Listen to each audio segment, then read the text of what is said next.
everybody. It is so good to see all of your digital non-existent faces in the chat. Welcome to the first ever episode of Shoot Your One Shot, our second ever series right here on Transplanar RPG, an all-transgender BIMPOC-led D&D dark fantasy show set in an original, non-colonial, anti-orientalist world. I am your game master and creative producer, Connie. My pronouns are they, he, and she. You can find me all across the internet at ByConnieChang. That's BYCONNIECHANG. I'm gonna pass along introductions before I get a little bit too ahead of myself. Up and over to Joe, to my left here.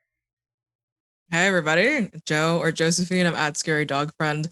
You can find me at Scary Dog Friend on Twitter. You can find me GMing Going Crit RPG, Call of Cthulhu, playing Roll for Luck, Exquisite Corpse, also hosting a monster fucking podcast called Monster Fuckers Anonymous with my friend Cleric_34. If you want to hear my voice, all sorts of places, just follow me on Twitter. It'll be easier. I'll pass it over to Lola. Hey everyone, I'm Lola, pronouns they, them.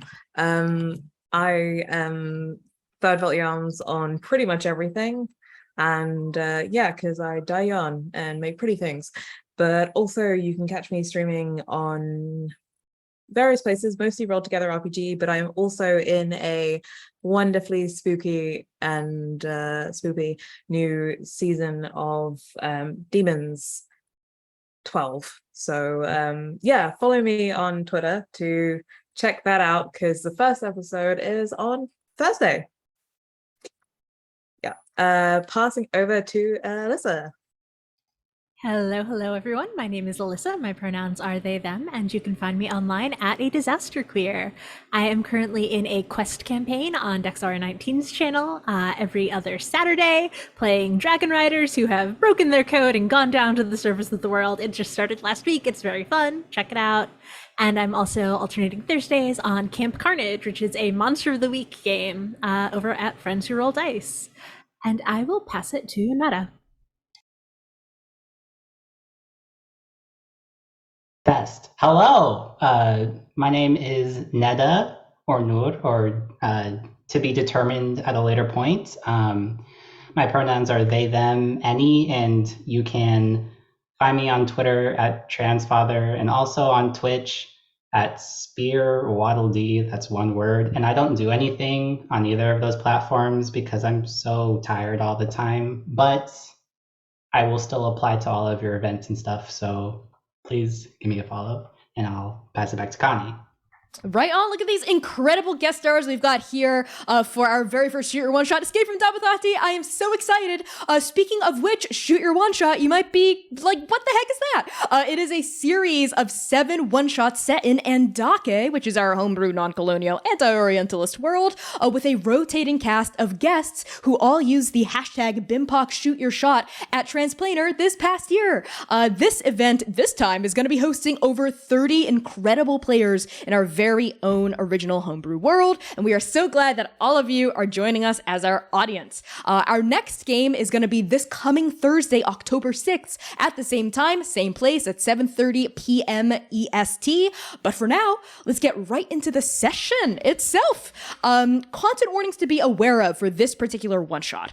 They include fantasy violence, monsters and monstrosity, body horror, magically binding oaths, apocalypse, trauma, complex and complicated relationships, romance, references to sexual entanglements, death and killing, experimentation, corruption, compulsion for NPCs only, cult and cult-like behaviors, and poverty.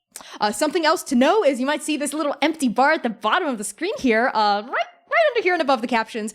This is our donation bar. Every single donation, all of the things we collect over the course of Shoot Your One Shot this year will be split evenly between all of these incredible guest stars, and there's a lot of them. So our first little milestone to hit is going to be $100. Can we try to hit $100 tonight? I think that would be really incredible and a great way to kick off Shoot Your One Shot for 2022. You can use !donate in chat at any time to get a donation link, and !CW to get a full look at this particular session's content warnings at any time to help take care of yourself. So with that out of the way, I think we can hop right into the session.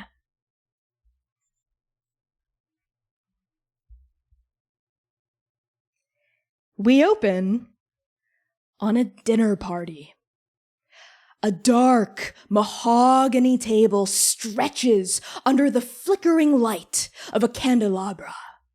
The wood groans under the weight of a dozen delectable dishes, hand-spun pastries from the market square, spotted parathas, silver bowls of chutney and jams, stewed potatoes, butter chicken, fish, rice, vegetables, bread.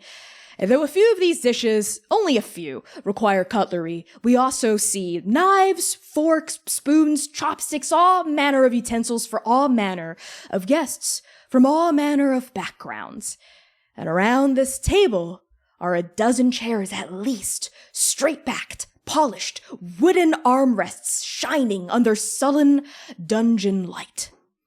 After all, this dinner party is underground, hosted in a vast subterranean chamber with a domed ceiling.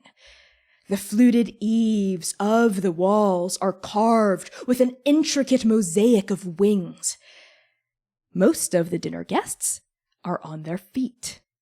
A couple remain seated, mouths open in abject shock, startled, eyes fearful and darting.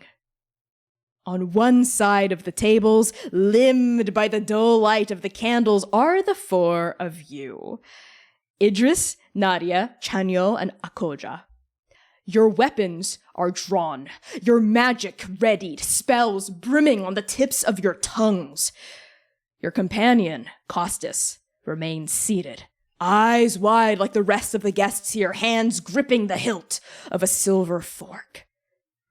And on the other side of this table is Adam, dressed in a crisp emerald suit, deep green tie glittering underneath his throat. The imago of the Chrysalis has bright, pale skin like the glow of a forgotten star. His eyes are blue, piercing, as cold and remote as ice. His teeth are white, his smile predatory, hungry. He's seated at the head of the table, the seat of honor, daubing his mouth with a handkerchief. And in addition to a plate piled high with samosas in front of him, Adam lords over a stack of papers, the contracts.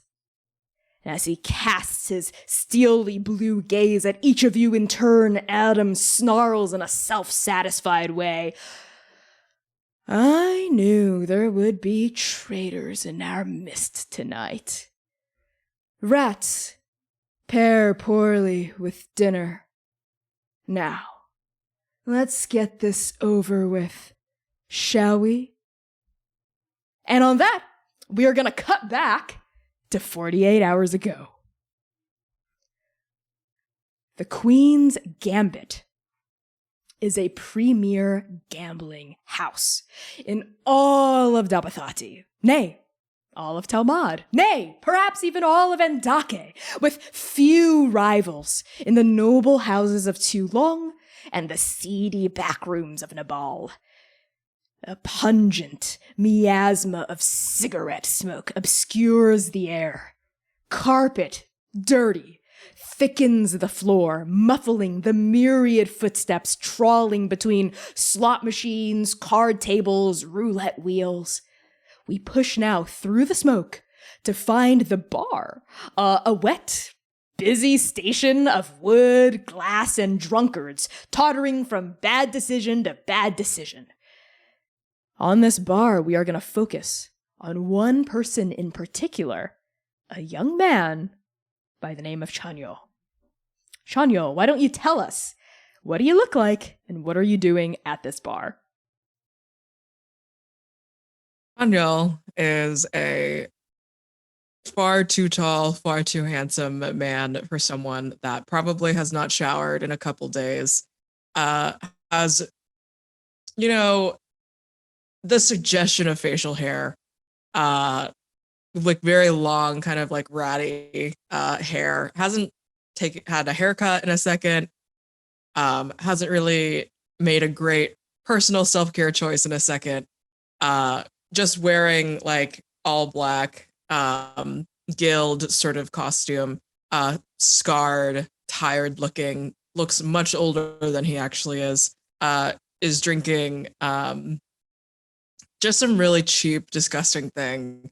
But it's not really for the flavor that he's here, not really for anything. It is the rush of everything, considering, according to the Aurochs Guild, anyway, he is sort of something of a service dog in more ways than one. So he can kind of take his moments to relax as much as he can. So he's just kind of drinking and like moping and just by himself at the moment. I think there's a squeaking of leather and a turning of a rusty cog as someone gets into the bar stool next to you. And this bar has a lot of stools, so it's kind of like someone picking the urinal right next to yours when there are a ton of empty urinals. You know what I mean? This figure sidles in.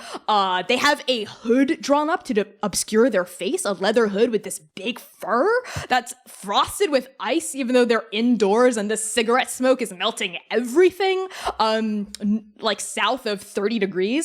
And this person, you can't see their face, but they're sort of hunched over, and their obscured hand actually seems like it's caked in like an icy glove, like a glove made of ice or something. But they quickly drag a sleeve over it to like conceal the frozen knuckles, and they murmur in like a kind of low, grating, but not unpleasant voice. Hey, bartender, I'll have what he's having. What are you having? I'm not sure you want to do that, neighbor. It's just like a weird, like, it's a beer that has no business being as piss tasting as it is, probably. The cheapest, maybe, is it the cheapest beer on the menu? Or is it just the of course grossest one? It's like, both. it's way too strong and also not worth it. Totally, yeah. The bartender sort of quirks an iridescent eyebrow, and this like tabaxi person lets out a deep, long, endearing sigh and starts to like nurse the new beer for this person. And as they do, this person turns to look at you, and under the shadow of their hood, you see a bisected face. One side of their face is flesh and blood, dark skin, quite handsome, actually, if it weren't for the other side, which is completely frozen over, like it's carved from a sculpture of pure ice. And the side of their face that still has flesh and blood has these, this hair falling down in these locks in front of their face, obscuring a little bit of their eyes. So, you come here often? This is a weird way to pick up people. I don't know if that's what you're going for. No, I'm not. I'm just, this is my first time doing, you know what, I feel, my name's Kostas. I'm not here to hit on you necessarily. Not that you're not good looking, but I'm not, you know, anyway. You're not into smelly guys. That's not what I said necessarily. I think there might be something charming about your cologne. What is that? Ude skunk? It's not, hey, blood. You wear it. Blood? Yeah, I'm not against guys that smell like blood necessarily, but I'm getting off track.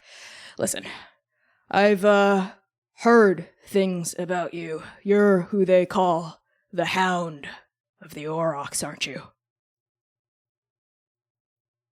That's a generous one of those nicknames, I guess, yeah. I've heard other nicknames for you on the streets before. Asshole, stubborn douchebag, dickweed. But I prefer the Hound. Cool. Yeah, do you need someone dead? I don't know. What do you want? Wow, okay. Getting right to business, huh? At least buy a guy dinner first. Listen. Are you hitting on me or are you not hitting on me? Do we really need a straight answer to that, Hound? Not a straight one. It doesn't have to be that. And this person who had introduced himself as Kostas lets out a mean bark of laughter. A piece of laughter that sounds like it was ground out of sawdust. And when their laugh dies down in their throat, they cast that like mismatched gaze at you, one frozen, one still alive, still flesh, still jelly, still blood. And they jerk a thumb over their shoulder at the slot machines, actually, which you're very familiar with, unfortunately. Your folks are back there, aren't they?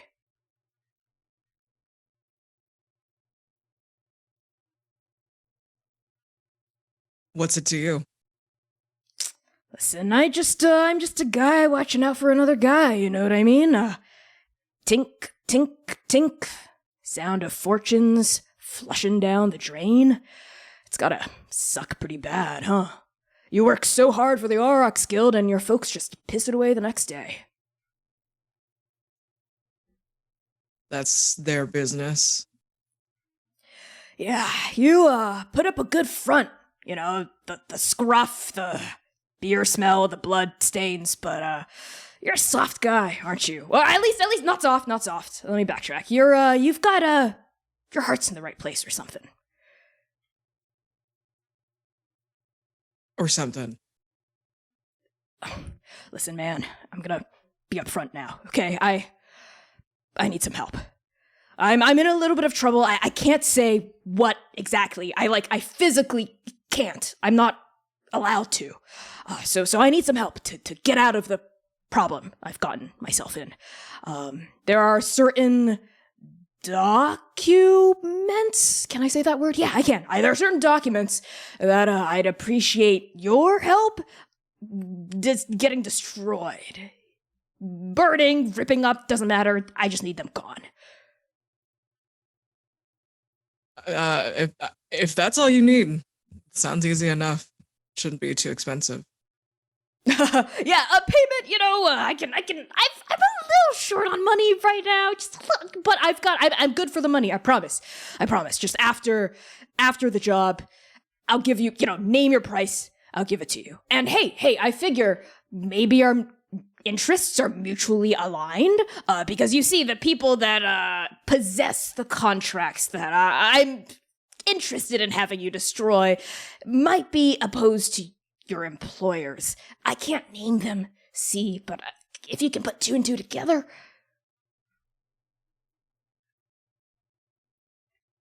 Come on, Chrysalis. Hound. That's right, yes, what you just said. That word.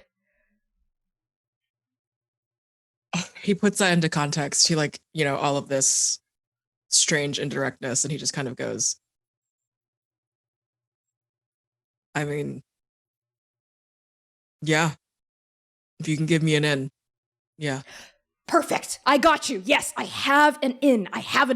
Look, I'm trying to gather top talent across Dabathati. Meet me here tomorrow night. And Kostas reaches into his huge furred hood. How is he not sweating to death underneath all these layers? You have no idea. Reaches in, pulls out a scrap of paper. On the back of it, you see that some sort of address has been scratched out. You can't make it through the ink. But then he slides it across the bar to you, and it says the Harpy Hostel and Hotel tomorrow evening. Yeah. Awesome. Thanks. Wow, okay, yeah, you know what? You're scary. You've got that scary aura, but I don't know. Maybe I do stand corrected. Maybe you do have something of a soft side or something. He starts to slide off the bar stool and claps you on the back. Yeah, I'll see you tomorrow. Thanks. Yeah. Thank you. You will not regret this. The money's gonna be good. And listen, working for the Aurochs Guild, the money must be amazing. I mean, how much money do you really need to get your parents out of debt? I will see you tomorrow, or I'll kick your ass right now. Yeah, you got it. Yep. Bye, sir. Goodbye. And he sort of turns around and sidles out of there, and disappears into the crowd. And Cheniel, as you stare down at this scrap piece of paper, at Kostas' words kind of, I think, lingering in the air, how much money do you really need anyway to get your parents out of debt? Looking down at this piece of paper, as you blink once, blink twice, and blink again, boosh, a flashback takes over as that piece of paper transforms from a dirty, scrawled-on note to a mock exam. And scribbling over it isn't your hand, but the slender fingers of your sister. As she's writing answers on like a practice test. And we see her leaned over, her eyebrows furrowed, and she is every bit as clean and put together and humble as you are kind of gross, disheveled, and swaggering. And her like long black hair is kind of falling in her face as she keeps like brushing out of her eyes and tucking over her ear. And we zoom out to see like kind of like a little bit of like a hovel of a like Dabathati townhouse. There's like a window off to the side carved into the stone wall, admitting a little bit of starlight. This is a memory, I think, from before the Cataclysm, as your sister's sitting by this window illuminated by starlight working. And she's kind of sighing and going, Chunyul, do you really have to go out again tonight and, what is it, beating up some more poor people who can't afford to pay up their debts to the Aurochs? I mean, we can keep having this conversation, but what else is going to get you out of here? Like a broken clock. Listen, I really appreciate everything you're doing for me, for mom and dad, for our family, but I don't know if it's between my little brother not getting blood on his hands and living a little bit more like this, or going off to too long and pursuing my dreams. I don't know. I don't know if the price is worth your soul. Okay, you say the way that you live your dreams, like kind of what we're putting in one or the other hand is, do I either pursue my dreams or do I keep eating shit for the rest of my life? You don't need to worry about what I am doing because do whatever you want. I'm making this work right now so that at the very least we can get you out of here and then I can come around next. It's gonna take a long time. Things like this take time. And I'm fine with that so that you can keep studying. You've got so many shackles around your wrists, Chunyul. They're invisible, but I can see them plain as day. It just feels like the more you try to struggle against the Aurochs Guild, the more we try to leave, the deeper you get dragged in. I'm just worried about you. I feel like a pretty bad bigger sister. I can't even take care of my little brother. It's not your job only to take care of me. It should have been, our fucking parents, maybe. And since we don't really have that right now, or ever did, this is what I can do. I'm glad I have you in my life. You're the only good thing our parents ever made. That's true. Now come over here and look over my answers. I'm not gonna help, but sure. I don't know how to. I like seeing your eyebrows twist up when you get confused. It's rude. It's really rude. And you go over to your sister's side. And as you do, I think we pull out of this memory, out past that star-struck window, and cut now to the eastern gate of the Senate House. 400 years ago, this sprawling complex of gardens, courtyards, corridors, and estates belonged to the royal family. Now, it's public property. The beating political heart of the Talmudi Republic. Still, memories of its royal opulence remain in the bulbous towers atop sandstone walls, in the veins of gold curling around opalescent pillars, in the mosaics of asps and serpents coiling above gateways. Standing at the threshold of one such gateway, the Eastern Gate actually, flanked on either side by milling statespeople and locals alike, we find you, Nadia. What do you look like, and what are you doing here? So Nadia is a very, very compact tiefling. She has sort of warm brown skin, strong features, glowing gold eyes. They have this like dark curly hair that's falling in these tight curls a little past their shoulders, and it's parted on both sides by sort of curling ram-like horns that come out from her forehead. She's wearing right now just sort of simple studded leather armor, but over it, sort of thrown over one shoulder, obscuring the entire left side of her body, is a very rich red cloak. On the other side, she does have two visible arms. It is what it is. There's also sort of a sword hilt like at her waist. And I think that Nadia is just really reveling at this building. Like, I didn't think that I would see this in my lifetime, that I would be here. And I mean, obviously it's not what it was 400 years ago, but it's still the seat of power that should belong to my princess. And it's stunning. I think undercutting this is like your eyes are like wide and like full of sparkles and you're looking up at this massive Senate building. You just hear like an old man like hawk a baloogie and like spit it into a public garden and like snort and start smoking his cigarette again. This is why we shouldn't let commoners into this type of place. Do you say that out loud or are you thinking that?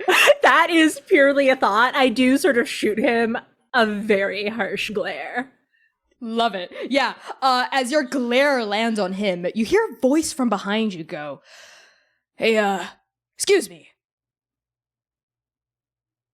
I'll turn around. Yeah. You see the same person that accosted Chunyol at the bar, this elf person, ?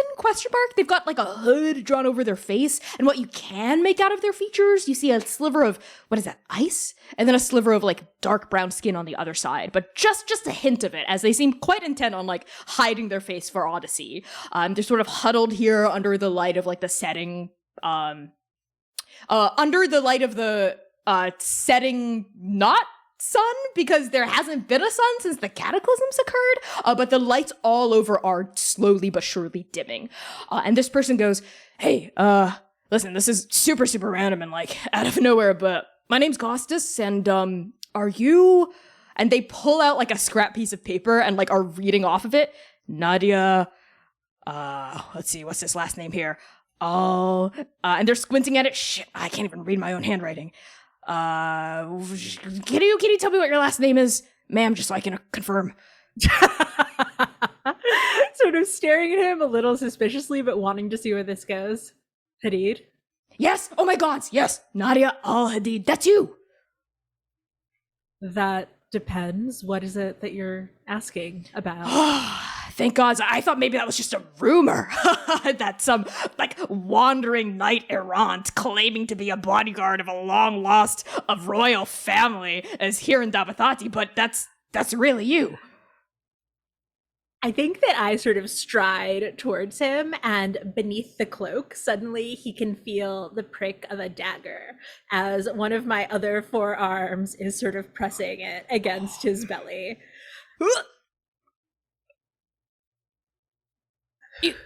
Where did that... You have arms. Okay.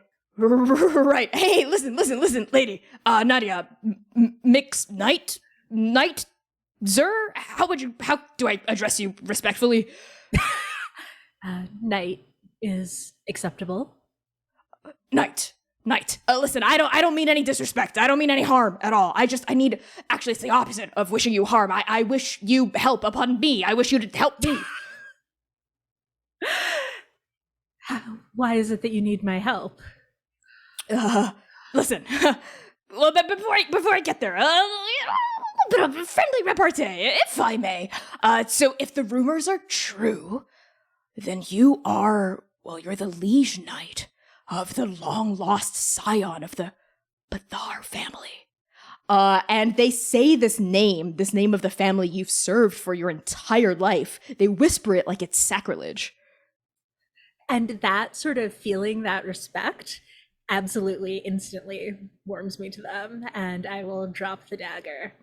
Ooh, that would have been an embarrassing and shameful way to go. listen, I have some degree of respect for the family you claim to still serve now. I mean, they did rule this place like half a millennia ago, so that's, I mean, respect on that, right? But, wait, hey, if that's true, where's, and they start looking around. Where's your charge? That's not for you to know. And I am clearly just very defensive, and this is not a true answer. Okay. Sorry. Won't bring up the scion of the Bathar family. Got it. Yep. Nope. Lips are blocked. Listen, I'm trying to gather a crew of good people, of smart people, talented people, skilled people to help me destroy some documents. Yes, I've learned I can use the word documents. To destroy some documents that are in the possession of a certain organization, let's say, that's headquartered here in Dabathati that you might have a vested interest in also seeing the end of, given that this organization, whom I cannot name, I think represents the worst that the modern age has to offer. Easy success at too steep a price. That ring any bells? Offering something too good to be true? Yes. Unfortunately, I think I know who you're talking about. Good. Okay, yeah. Then we're on the same page here. And listen, Knight, if you are a royal knight, then you're bound to serve the people of Talmud, right? And these people are hurting the people. But these people who are hurting the people, the Chrysalis, why won't you just say, oh, okay. Double thumbs up. Yep, that's what I'm talking about. They're hurting them, but the promises that they make, they could help so much. I mean, they could help me. We could restore what was. So that's what you're doing here. I see. Listen, they promised to help me too. And they reach their hand up to their hood and they flash it back for half a second. And you see that bisected face, that half frozen, half flesh face for just a minute before they tug that hood like shamefully over themselves again. They promised they'd fix this, but they haven't. And I've done everything they asked me to, and I've seen too much. I know what they actually do, but I can't say it because I can't. They're binding me not to. So if we destroy those documents, I'll be free. You see? I think they're a bunch of liars. With my luck, I should have known better than to expect that they would actually help. God, she'd be so disappointed in me. Your charge? My charge. Ex-charge? I don't even know what she is anymore. You seem pretty torn up over like this person you're supposed to guard your whole life. Were you like really good friends too or something? Guard? As if that's all that she was to me? Okay. Wow, things just got really complicated. I'm sorry for your loss. Did she die? Is she? No, I would never let her die before me. Right, because then you would have fully failed your like entire lifelong duty. That'd be embarrassing. Yes, it would be embarrassing. No, she's not dead. She's simply left for now, while I get Dabathati back under control. And obviously, it will take longer if the Chrysalis isn't able to help me, but I'll do it. I will restore the proper order, and then she'll return. Right. You know what? I'm rooting for you. Knight. Do I have to call you Knight? Can I call you Nadia? I feel like we're on like a first name basis now. Fine. I'm Kostas, by the way. I forget if I mentioned that. Okay, Kostas. I'll help you with this. Thank you. I can't do this by myself. All right. Meet me and some other folks tomorrow night at the Harpy Hotel and Hostel. And Kostas hands you like a scrap piece of paper that has an address written on it. And I think like as you take it, your mind and your thoughts like brimming full, swimming with your princess, I think like at the forefront of your consciousness, we push in past your like resolute eyes boosh, to see a very recent memory. Or rather, we hear it first. Screams. The sound of thunder ricocheting across the sky. The sound of buildings collapsing, of earthquakes ripping open the ground, of animals lowing in panic and fear. And then when you open your eyes again, you're back, Nadia, back into the thick of the cataclysm. The night in which your princess and yourself escaped the Godspine to the outside world. And everything was so much more beautiful and so much more terrible than either of you had ever bargained for. And I think in this flashback, we find the two of you in the middle of like a Dabathati street. Like there's chaos everywhere. Buildings are falling left and right. You can hear the snarling of unseen monsters. Everything is lit only by torchlight, flickering and flickering, some of it going out, some of it lighting, explosions going off in the distance. It is absolute panic, absolute chaos, absolute bedlam. And your princess, your charge, Princess Maya, she turns to you and her hood is thrown back. And tell me, what is the most beautiful thing about her that drew you to her in the first place? It's the fact that even amid all of this chaos, there's a slight hint of a smile tucked into her lips, and her eyes are very clearly like curiously flitting about, sort of assessing and just wanting to learn everything about this new place.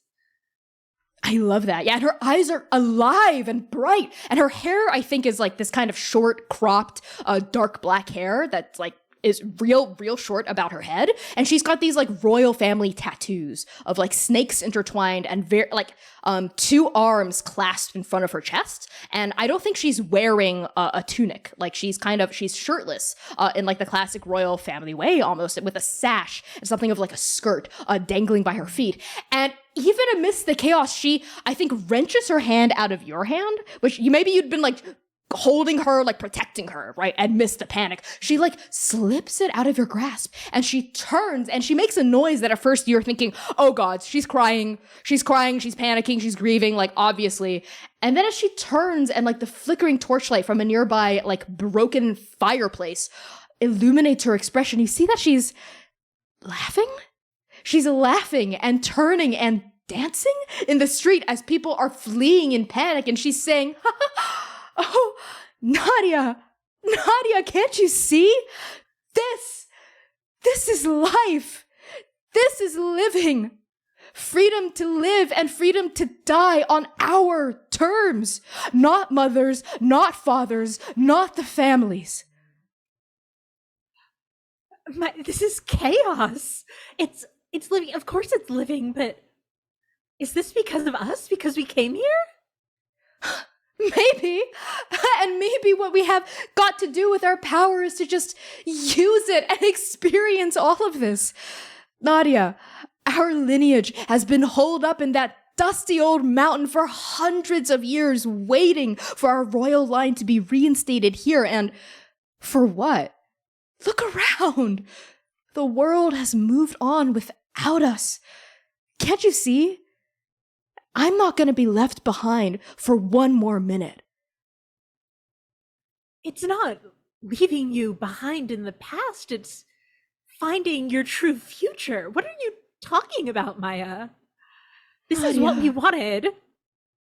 Oh, Nadia. And she steps forward and like grabs you passionately by the waist, like looks up at you. She's like much shorter than you. You're like her protective, like buff, like GF, non-binary GF. She's looking up at you and just very tenderly with that same look that she looks at you, in some mornings when her face is silhouetted by light streaming in through the mountain pass in your bedroom, right? She looks at you and just gently strokes the side of your cheek, even as like the screaming and the bombshells and the explosions fade to the distance.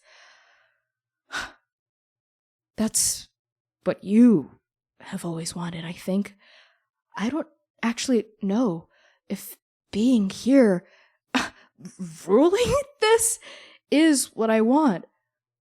Oh, Nadia. And she leans up on her, like, tippy toes and kisses you. like deeply, passionately, like kisses you. Like it's an intense kiss. It might actually, Nadia, be the best kiss the two of you have ever had. And then she breaks free of it like way too early, like leaving both of you breathless. And you realize what it is. It's a goodbye kiss. I'm leaving, Nadia. This place, this world, it's terrifying, it's horrible, and it's the most beautiful thing I've ever seen. And I want to see more of it. So goodbye. Farewell, my faithful knight. You can see more afterwards. Maya. I have to leave the... Sorry, go ahead. Oh no, I was going to say she sort of pulls back and pulls into herself a little and says, of course I won't stop you, my liege, but will you come back? I can make it so that you'll want to come back, I promise. Just... Oh, Nadia. You've always served me so faithfully, but necromancy is sacrilege, and you're a ghost I have to leave behind. I'm sorry. I'll always love you. And she squeezes your hand, turns, and vanishes into the crowd.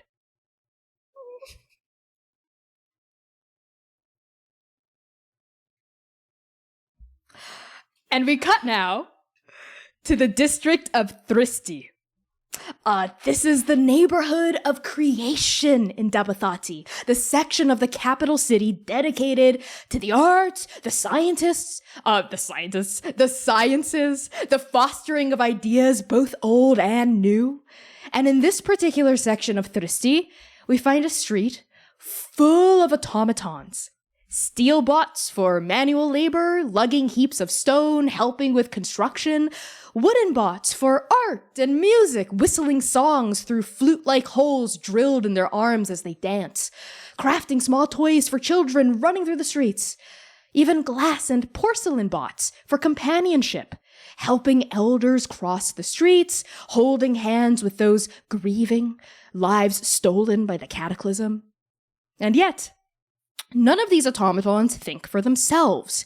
In fact, clever spellwork and deft mechanics power their actions, even gifting some a semblance of speech, but real sapience eludes them. Eludes all of them, but one. Idris, what do you look like amongst this sea of other automatons, and what are you doing in Thristi? So, I do not outwardly have too much going on. I actually have some heavy fur robes in a sort of Morosi style, similar to Kostas. And also covering my face, I have like a ram skull horn that has horns somewhat peeking out, but anything like behind that is obscured by darkness. And they walk with a cane or a staff of sort. The only thing visible out of these robes right now are hands that seem very strange, almost like a little too frail and thin and really wrinkly. But Idris right now is trying their best to just seem like a little old lady, perhaps feeling a little sentimental. They're at a very noble 4'4", with a hunch, and they don't have anything to buy. They're probably looking at the like companionship constructs with an expression that's obviously hidden but wistful. I think maybe you pause in front of a storefront where you see like Serval's servants, and there's like a bunch of like glass, like these are like robot, like AI at best, like models in front of a glass storefront, and you're just standing there, and your own kind of ram horn covered face is reflected in the glass as you look up at these models that feel familiar but also so unfamiliar to you. And as you do, you hear a voice kind of echoing up and down the street, which isn't unusual. Mortals are always calling out for each other, but something that does grab your attention here is that this voice is calling, Idris? Idris? Are you Idris? Hello? Oh, sorry. I'm so sorry. I didn't mean to. Oh, whoop. Okay, I'm just gonna screw that leg back on. Idris? Idris? You're muted. Sorry, I start walking a little faster, like almost like a normal middle-aged person's walking speed towards the voice. Not saying anything just yet. As you do, you see a person of middling height draped in these like thick furs and like a hood covered in this like massive white fur, almost, you know, like a Arctic fox's fur or like a Arctic direwolf's fur. Their face is completely obscured, but they're stopping automatons in the middle of the street and like looking at them and shaking a couple of them. And a couple of the people who have built the automatons are like trying to chase them off with a broom, and they're just going, oh, sorry, I'm just trying to find a bot, you know, a bot that I actually, I'm a friend of this bot. So if you see it, let me know. Idris. I probably approach within like their line of sight, and I give like an elderly person's wave. And people around probably see like really thin like wooden stakes coming out of my elbow joint, and some really thin clear tubing as they wave a robotic hand to flag them down, essentially. Oh, hello. Have you heard of this Idris person I'm trying to find? Listen, and like this Kostas person starts like shoving past like these like automatons. And because of the way you carry yourself maybe and your responsiveness, it seems like Kostas hasn't clocked you as a construct. And because of also how your own face is a little bit obscured. And they're saying, hi, yes, hello. I'm not looking for another person, sorry. But have you heard of this Idris bot? I motion for them to. I'm sorry. Can you please repeat Kostas's pronouns for me? They, he. Kostas is they, he. Thank you very much. I motion for them to like, please, young man, simmer down, but like obviously with some frailty behind it. And then I just point with a little wooden finger. I say, what do you know about this person? And Kostas draws to a halt in front of you and starts looking you up and down. So Idris, are you like trying to hide the fact that you're a construct, or is it pretty obvious once we get a good look at you? I think the elbow is enough. I want to know how much they know before I do the big face reveal, obviously. But I have this very now sort of obviously magical staff that I'm using as a cane, and the hand that I'm pointing with has some like very, very extreme, like uncharacteristically fancy orthotic jewelry on it that looks like could have been made in Tulong or perhaps Uhanahi, which probably clues him on something. But I'm not trying to hide anything until I get more information out of them. Totally. Well, all I really know about this Idris person, bot, automaton, construct, what have you, is that they're, and they lean in and whisper, like this is like a secret that they shouldn't be sharing. Some kind of failed, like, murder bot from the URL that killed its maker, stole their maker's soul, and escaped from Uhanahi to forge their own path as a vicious killer. I need someone like that on my team. Okay, it's at this point they pull the hood down. They have a mask that they sort of pull off with the other hand. You see these big like Wally shape lenses with these big brown glass, very expressive eyes and little eyebrow attachments. Actually, nothing else. They look affronted from what they could tell, and they I just let out a sigh. And their voice actually sounds a lot younger now that they're trying to appear more genuine. But they're having some difficulty and they're stuttering a little. Oh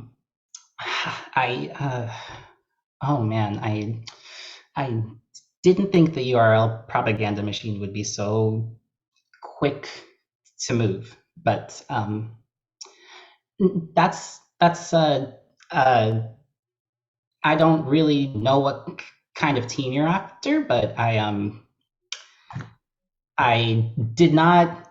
I guarantee you. Actually, I can't guarantee. That's not logistically possible. But and they sort of trail off like that. You're Idris? Yeah. Whoa. Okay. Wow. All right. Everyone, shut up. Even though no one had been saying anything around them, and Kostas just sort of looks at you like wide-eyed, like odd, and you sort of see their face tilted up, and you see that half flesh, half ice face that everyone else has seen as well. Whoa, you're like kind of pretty. I mean, for for someone who was probably born literally yesterday or whatever. I am not sure how to take that. My actual age is really up for debate, not something that could be discussed within a single night and make complete sense if you catch Yeah, time is relative, time is bendy, time isn't real. Yeah, I get that. Yeah. Totally. I'm smart too. Yeah, I'm totally smart. Listen, Idris. It doesn't matter if you're not actually like a killer construct from Uhanahi. I mean, now that I say it out loud, that time was really silly, and I don't know how I fell for that in the first place, but you're still, like, I mean, you're talking to me, and this is the most lucid and the most real that I've ever spoken to a robot before, so, I mean, that counts for something. That's impressive. I could still use your help. Okay. Curious as to where you heard of me, but maybe if our interests are aligned, I'm not really so big on murder, but no murder, no. I'm not interested in murdering either. If you're not into it, I mean, someone else on my team who has pretty much agreed to might be doing some murder. Maybe two people. I mean, they're both kind of scary and very attractive. Anyway, okay. What were you saying? Anyway, listen, I don't know how that's relevant. It's not. You're right. I'm sorry. It's okay. I'm sorry. Anyway, I'm kind of in some hot caca with an organization that I can't talk about because I may or may not be not allowed to talk about them. But let me try to tell you what they are. They're kind of like, and Kostas makes like a gesture with their body, kind of like a worm, and then they like put their arms up in front of in a triangle shape above their head, and then they like flap their arms like wings. The middle part of what I did. That's what they are. Metamorphosis. Correct. Yes. Oh my God, you're so smart. What? Yes, that. But like the thing that is what you just said. That's who they are. You have my attention. Good. Listen, they've got some really, really bad documents in their possession, okay? And I'm involved. Other people who are completely innocent and less awesome than me are also involved and need help. And listen, I really hate asking for help because I've never needed anyone's help before, so this is really hard for me. But I'm desperate, okay, Idris, and I could really use someone right now. Okay. I will say it probably must have taken a lot of strength to make this ask, as it were. Good for you. I will say, I worry about my constitution, and then they sort of like offer Kostas to like inspect the wood handiwork. Like if he chooses, like he can. Yeah, if you offer it, he does tentatively reach up and look at your arm. Yeah. What you said about failed experiment isn't could be self-denigrating, but not necessarily untrue. So I just would need to help in the back, so to speak. I can do magic. Don't ask me why unless you want an hour-long story, maybe some other time. That sounds great, actually. I'd love to hear that story. Maybe tomorrow night at the Harpy Hotel and Hostel. And Kostas folds a piece of address into your outstretched hand. Okay, I take it. Yeah, we need some casters on our side, and you still have magic, even though, I mean, I've been hearing rumors that the Cataclysm has been taking magic from people. I have a connection to the land, given that we're all made from the land, biologically speaking, so I suppose I'm grateful I'll use it for as long as we have it. Wow, okay, yeah, that's... Okay, I mean, with this team that I'm beginning to gather together, we might actually have a chance in hell at this thing. Thank you so much, Idris. I promise I won't tell anyone that you're not actually a murder bot, because honestly, that reputation kind of like, you know, it's helpful. It's helpful to have a scary reputation. Less people fuck with you. I don't follow 100%. I like being honest so that people see me and don't doubt anything about my integrity, but if I cannot stop the rumors, I will keep that in mind. Thank you. Yeah. Awesome. Okay, then I will see you and your hour-long story tomorrow night at that hostel. Okay. And I put up the hood and I'm assuming Kostas like flits off. Yes, he definitely does. Flit is the right word. He just like disappears off into the crowd, like pushing past these bots. As you also turn and start to make your own way down the street. As you do, this conversation about the URL, you know, like bringing up the URL, bringing up your past, bringing up failed experiment. I mean, I think that term keeps ringing around in your head and ringing and ringing. And we push into your like skull-covered face, past your eyes, into a flashback. Quick above the table question for you, Nur. Is it pronounced Asaya and Ilias and Oktai? Or are there different ways to pronounce them? That's all correct. Awesome. Yes, first try. Okay, back at the table. We find ourselves in a shattered research laboratory. Spindly silver instruments are scattered all across the ground, broken, just like the bodies of 3 scientists. Asaya and Ilias are dead already, their blood staining the opalescent marble white tiles. Oktai is crawling toward the teleportation dais on broken hands and knees with rugged determination. And this dais is where your body, your chassis, your mainframe is currently standing, inert, awaiting orders. And at the threshold of this research lab, a woman. She has long, stringy, pale, washed-out hair, like it was once gold but gave up. And her eyes also look washed out, blue, diluted, like watercolors mixed with so much water there's barely any color in them left. Lilith is wearing a pristine suit.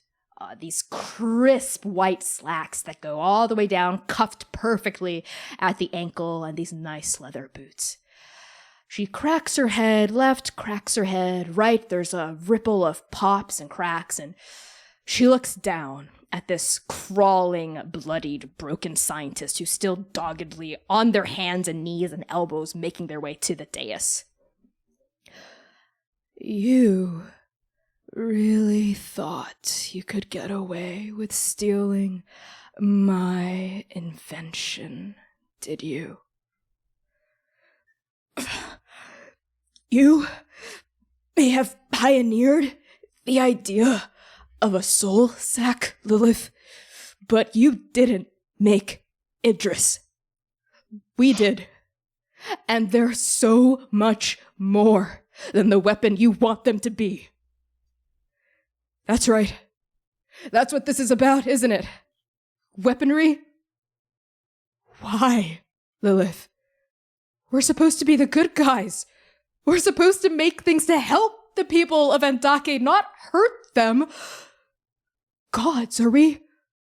The Cataclysm. Was that us? Was that you? Good night, Oktai. No, wait. Idris! And Lilith snaps her hand like in one fluid motion, and Oktai's head snaps in the exact same direction to the side, and they crumple to the ground. And we pan up to see your still form, Idris, on the teleportation dais, still inert, still completely unmoving, an unfinished prototype in a lot of ways, a failed experiment, some might say, of an automaton.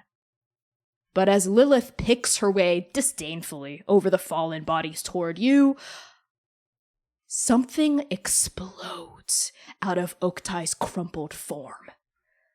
Magic.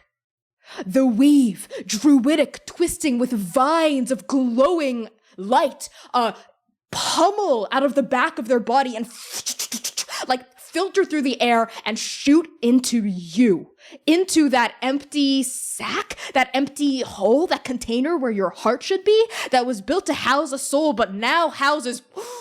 And every pinion of light on your body lights up. Like your joints, those wires between your wooden arms, they glow with green druidic magic, and your eyes also light up. As for the first time in your life, Idris, you have an independent thought. And I think as you look at Lilith and your eyes light up, what is that one single word thought? The first one that is yours, that pings in your head.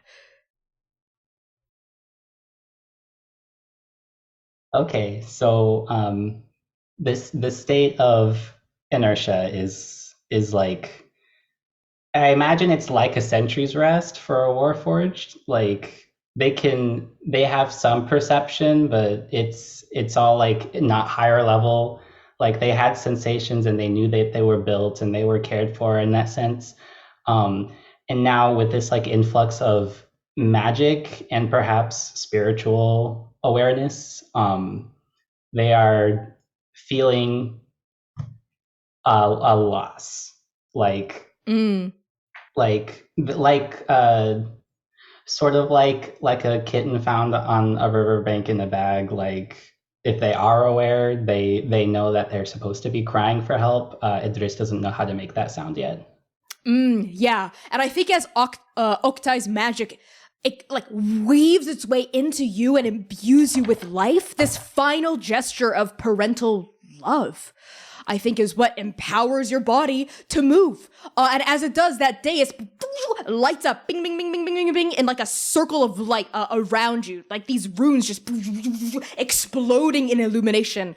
And this pillar of light ensconces you, and you are gone. You've disappeared. And as the light dies down, we see Lilith alone in this room, like halfway across the chamber to the dais. She cocks her head to one side, eyebrows twisting in a brief flash of curiosity. Ugh. Love. What an annoying emotion. And we cut now to a rug store. Handcrafted tapestries in a distinct Morozan style. Nur, I think your mic is still unmuted because I can hear the tippy taps. Silence, keyboard. Okay. I'll take that from the top. We cut now to a rug store. Handcrafted tapestries in a distinct Morozan style decorate the walls, filling the shop with the warm, dusty smell of thread. Piles of these rugs litter the floor. Columns of them stand at stringent attention upon pylons of twisting steel. And through the glass storefront windows of this particular shop in Talmud, we see the busy streets of Dabathati beyond, pockmarked with signs of apocalypse. Huge craters cordoned off with rope, construction laborers beside themselves with work. Few, very few shoppers patronize this rug store, which appears quite dangerously close to losing its business altogether. And actually, you push in on one of these shoppers in particular to see Akoja. What do you look like, and what are you doing here? So Akoja is has got this very bronze skin, is completely bald, has long kind of tapered ears that are just kind of clipped back with a little ring like that sits at the top. And their features are incredibly kind of angular, slightly a little bit too pointed to be handsome or beautiful. They're just slightly, not quite, but the color of the skin and all of it works, but you can see that there is, as you kind of travel down from their face, you can kind of see these like scars at their neck. They kind of trail into their clothing. And they wear like almost a simple kind of like sort of words, kind of collared shirt with that is cut open, not properly collared, but a straight collar, and kind of dips down almost with a nice deep V. And then it's like wrapped close with this gorgeous woven and textured belt that they kind of trail their fingers over and almost whisper as they do, like words that the tapestry is telling them on it. But yeah, they're in the store kind of perusing and kind of thinking back to the heart that they left behind in the championship, and thinking, you would be so much safer here. Almost, maybe. I don't know.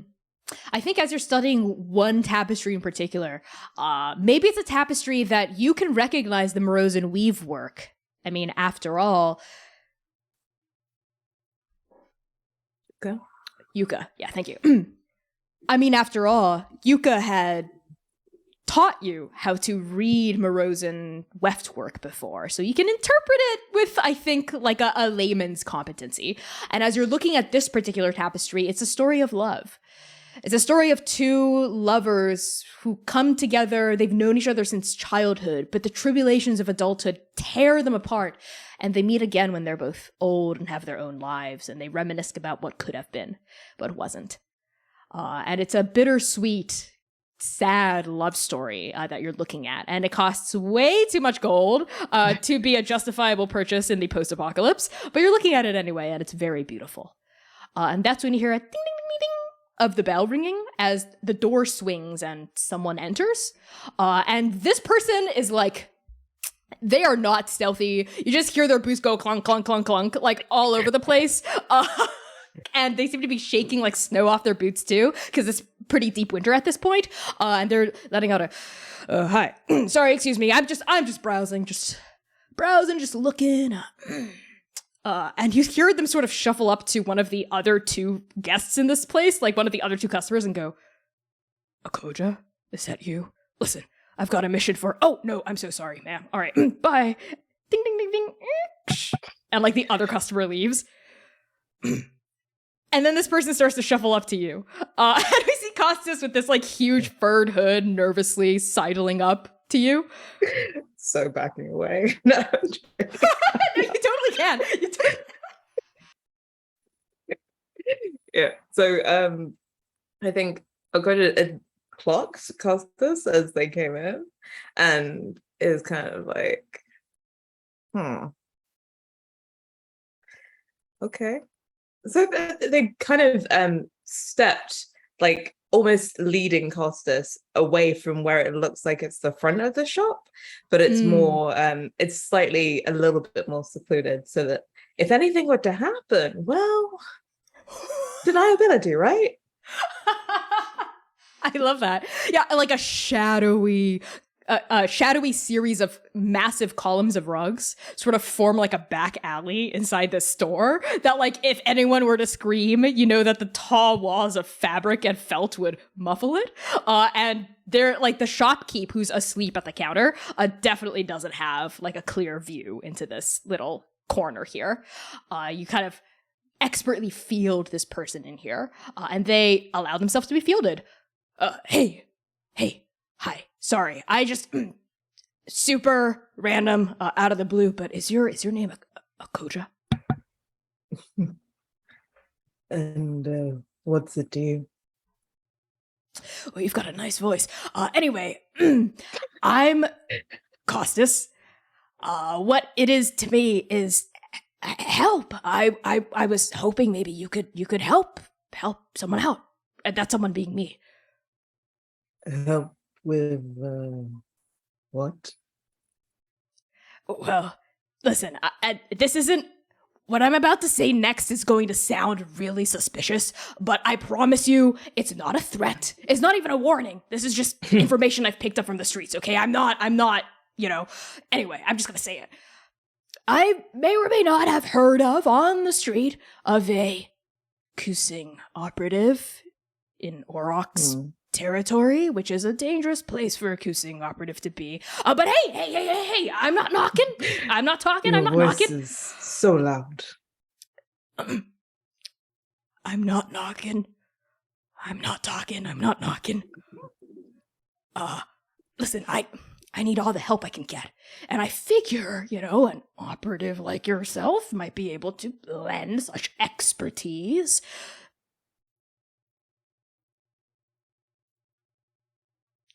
Okay, yes, I'm gonna take that corked eyebrow as a you may continue, and I'm not gonna kill you right here where you stand. Wonderful. Listen, I may or may not be in some waist-high quagmire with a certain organization, let's say, a new one here in Dabathati that may or may not be giving your rival a little bit of the runaround. Wink, wink. You know who I'm talking about here? I know of which you speak, yes.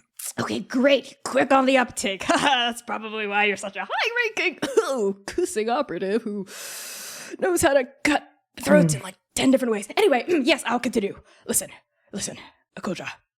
I'm Kostas, by the way. I don't know if you asked or if anyway, I'm Kostas. Hello. Listen, if you help me out with this, I'm not even saying like destroy this orc or burn him down. Like that's not even what I'm suggesting. I just need some documents. Ripped up. Some documents that are preventing me from speaking candidly about everything in a fashion that may or may not be weave related. You too, eh? You signed one of those contracts. You know about them? I've seen some others take this ill-advised path. Okay, well, you are good at your job. Okay, then yes, I did the thing. I was... They prey on desperate... I was gonna say desperate and sad, but sure, whatever. Yeah, if I don't contradict you, you won't hurt me, right? Sure, whatever. Yeah, that. But listen,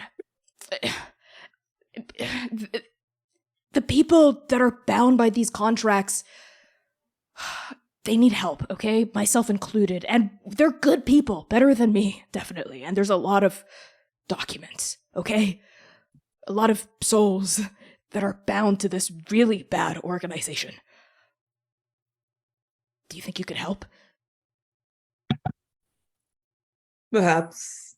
I mean, my interests fall somewhere close to this, so... Okay. Yeah. I've got an in. I mean, if you're here, I figure you don't have an in yet. Even though you know stuff, you probably don't have solid leads. Well, here I am. I'm a solid lead on a silver platter here for you. But listen, if I know anything about Kusing, it's that you guys are like backstabbers and stuff. I'm sorry, it's a stereotype, but it's true. Listen, I don't mean that like negatively. I mean, there's definitely truth in this. What would you need of a backstab, eh? I don't need a backstabber necessarily, but I will say this. If you do help me in the way that I am asking you to help, then the Aurochs is gonna owe Kusing big. And that's even better than sabotage, okay? Debt. You'll be talking in a language the Aurochs understands. Look, I know how Kusing operates. You guys are different. You operate on, fear, right? I mean, even you must be here because of fear. Let me guess, some sort of threat, warning, punishment, whatever. Look, like, whatever your real mission is, you don't have to answer. I don't necessarily even want to know. You should just, maybe take what I'm saying with take it and come up with your own conclusions. When either way. and where. More details tomorrow night. Harpy Hotel.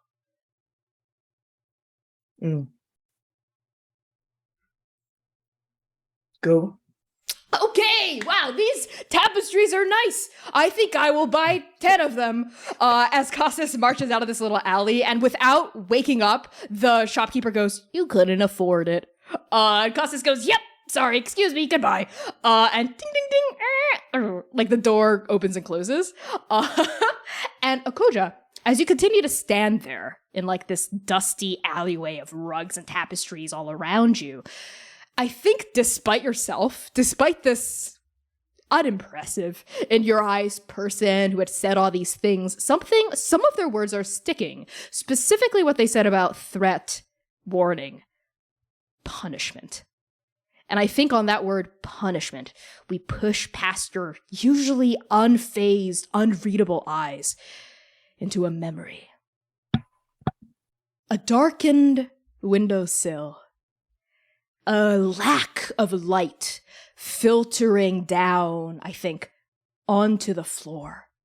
And past this windowsill, we see Nabal. We see Rasso. This is a private balcony on one of the many towers of Rasso, a luxury suite, basically, a condominium with a beautiful, vast, like bed, like a play area, a lounge, like a walk-in closet that's bigger than most people's entire houses. This is one of your bedrooms. Akoja, as a high-ranking member of the Kusing Guild. And I think you're inside your own room and your eyes are fixed on the windowsill, not because of the breathtaking vista, but because of the person leaning against it. A midnight blue tiefling with this long, wavy, dark blue hair streaming past their shoulders. They're wearing this kind of sheer robe with top surgery scars revealed, and their long, coiling tiefling horns are adorned with these golden ringlets. And as they open their eyes and look at you, their eyes look like the color of those vanished stars, pure silver. And they're winding a dagger between the fingers of their left hand, a curved dagger, deftly, like it's a coin. And they're saying, "Shame, shame, shame, Akoja, about Idunni. I mean, they died the way they lived, I suppose. Partying. Not such a bad way to go, is it?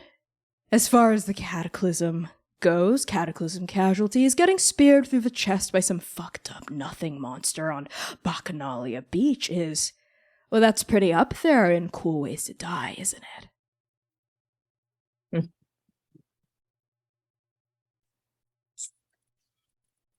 Everything is a joke to you. How else do we survive in this fucked up world? Well, listen, I'm not here about your best friend. Sorry, ex-best friend. I'm here about your ex-best friend's best-kept secret. Oh, the secret they kept for you, actually. A secret by the name of Yuka? And at that, the dagger stops twirling and they hold it by the hilt, and it's pointed at you.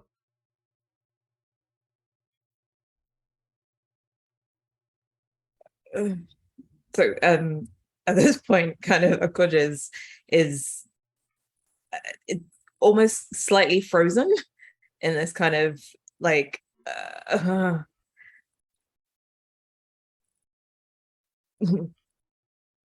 what secret?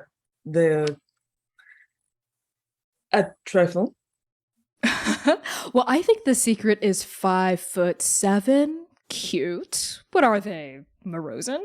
I mean, their store is adorable. I was there the other day, just shopping around. They fitted me personally for a scarf. A white one. Goes with my eyes. Maybe they were flirting with me, who knows? You think everyone flirts with you? It's because everyone does, darling. You can't keep anything from me, Akuja. From Kusing. I thought you would have learned this lesson by now. What is yours is ours. I wanted to strangle the pretty little bird with my brand new scarf right there on the show floor, really teach you a lesson. But Bloodthirst is a lot more generous than me. Bloodthirst is giving you a second chance, and second chances don't come easy with him. You have a mission. And they twist the knife again, and it turns into like a card, like a sleight of hand trick. It's a card, and they throw this card at your feet.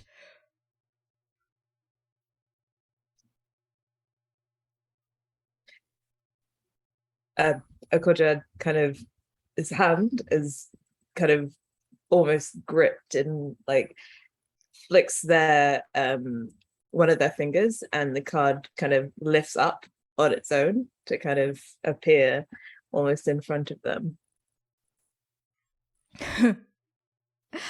Listen, there's this new group or faction or cult or whatever in Dabathati making delicious trouble for our lovely friends to the north, the Aurochs. So your mission is this. Consolidate an alliance with the Chrysalis, shake hands with Adam, and all will be forgiven. If you fail, well, a hand for a handshake feels fair to me. Yuka might be missing their, instruments? And Kane wiggles their fingers.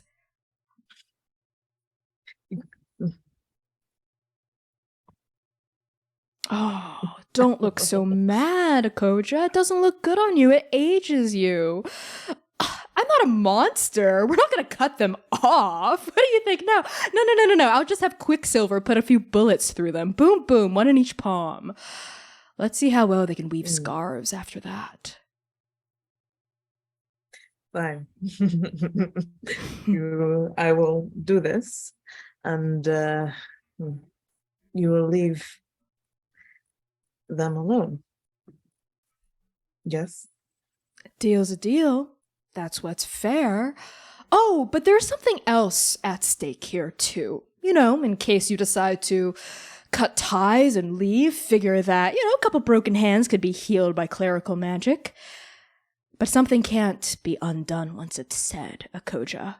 If you fail, they'll know. We'll tell them you're Kusing. And they'll know what kind of scum you are, what kind of scum you consort with. They'll know they're swimming in tainted waters. I wonder what will hurt more. Well, I'm just like you guys, I guess. Liars, all of us, right? Liars, all of us. That's what makes this life so fun.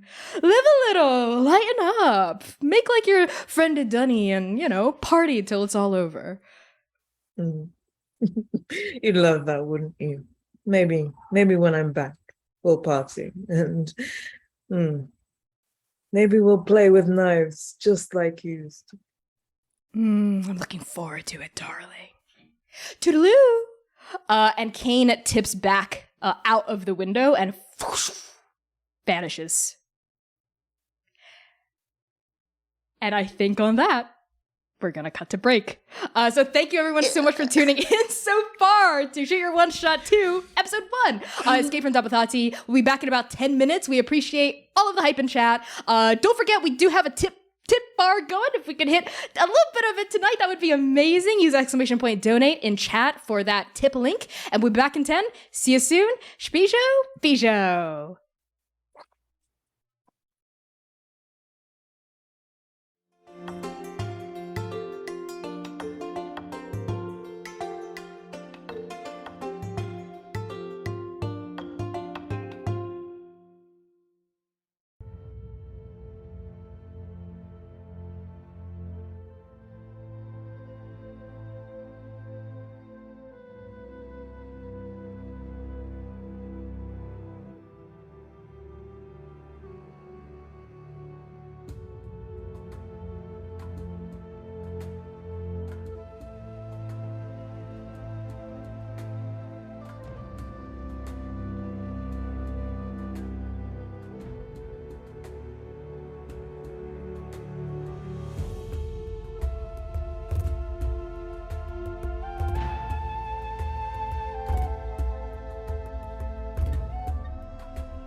Hello, hello, hello, everybody. Welcome back to Escape from Dabathati, our very first installation of our second version of Shoot Your One Shot. Welcome back. Let's get right back into things with a reminder of content warnings for this particular session.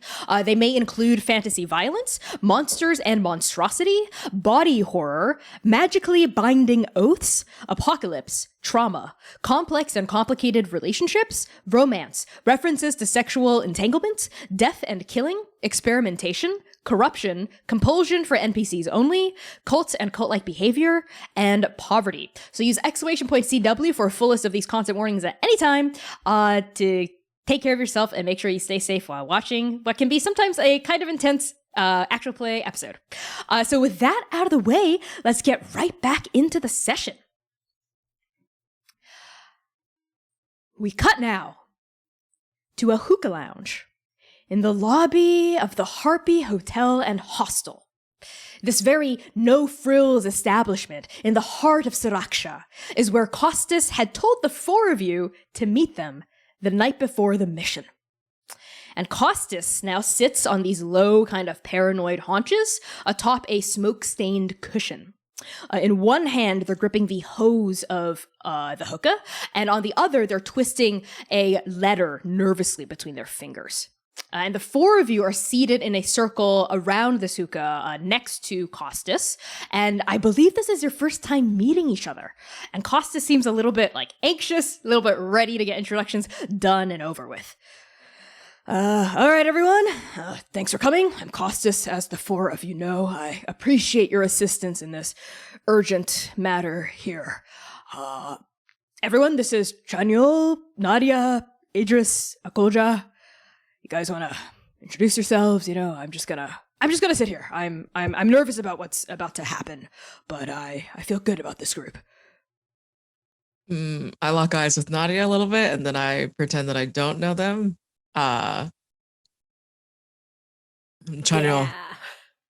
Nadia does the little looking away. Nadia.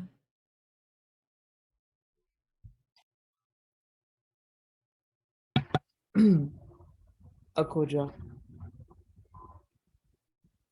Hello, I'm Idris, self-named. But not self-made. I don't know if I should have a better. I don't know if it's nice to meet you all depending on circumstance, but you know, and then they just sort of mutter to themselves a little. That's fair, I guess. It is strange to have someone on the opposite side sitting at the same table. And Akoja pointedly looks at Chanyol. Why? Mhm. Where are you from? Well, if you don't know, then I won't enlighten you. Yeah, I'm just very clearly wearing Aurochs Guild garb. I'm from the Aurochs Guild. You don't need to know where I'm from. It's very much that kind of thing. Have the symbol and everything. I think perhaps, despite saying I will not enlighten you, kind of Akoja is running this small token across their fingers that you see it kind of flash in the light, and it's got a kind of the symbol of the Kusin Guild on it, and then it disappears. Above table, Connie, at this point, Yeah. did Mama Lightning or anybody, either of my captains, did they also let me know that this is... did Kostas come through the Aurochs Guild to give me this message also, this mission? No, Kostas had come to you directly. Okay.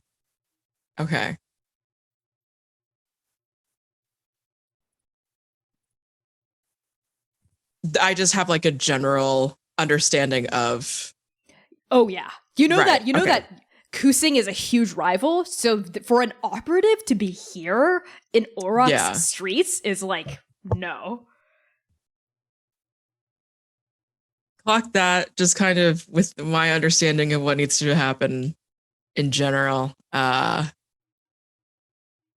Oroc's Guild to Chrysalis at the very least, but then Oroc's Guild to Kusing. Chanyel just kind of looks at you and just kind of goes,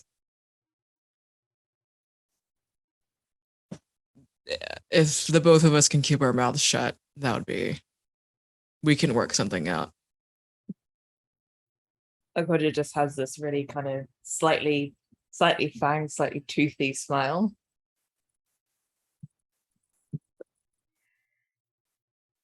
We've got debt on one hand and fear in the other. How could this go wrong? Man, can you prompt us with what the fuck's going on now, or? Yeah, of course. I just figured we should break some ice so we're not, catching each other in friendly fire when the shit goes down, you know what I mean? But anyway, here are the details. Adam is hosting a dinner party later tonight at the old orphanage to welcome new initiates. Older members like myself are also invited. I don't technically get a +1, definitely not a fucking +4, but I do know of a vegetable vendor who can sneak you all in through the kitchen, and I figure the four of you can pop, knock out a couple of the new initiates and take their place at the dinner table, know what I mean?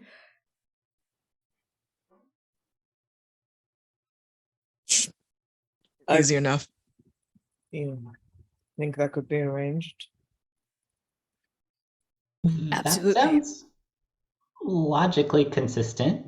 Yeah, being aware of the dangers may be nice, but I could also pass myself as a basket if needed. What the fuck do you mean by that? They're able to retract their arms slightly, they have their robes half off, so they're able to see this sort of wooden lattice, sort of like a trellis chassis, and their arms are able to retract in, as whatever is inside is pretty much hidden from view, but they can mimic a sentry's rest by essentially turning into a portable wooden container with an inconspicuous little mask on top of it. Just an ornate container. It's not really a party trick, but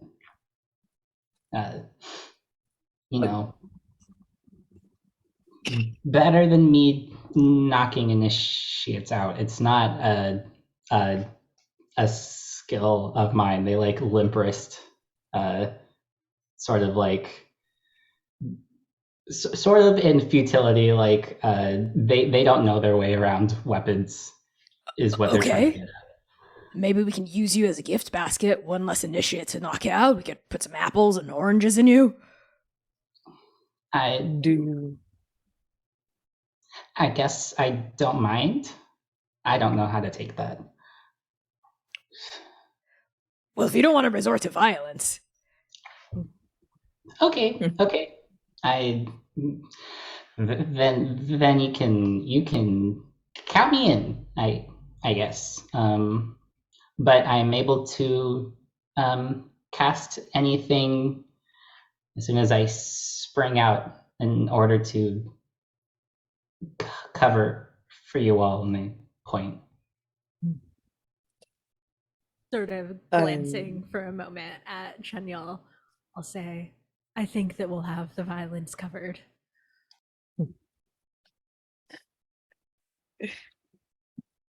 To Kostas, Akoja, do you have a description of one of these?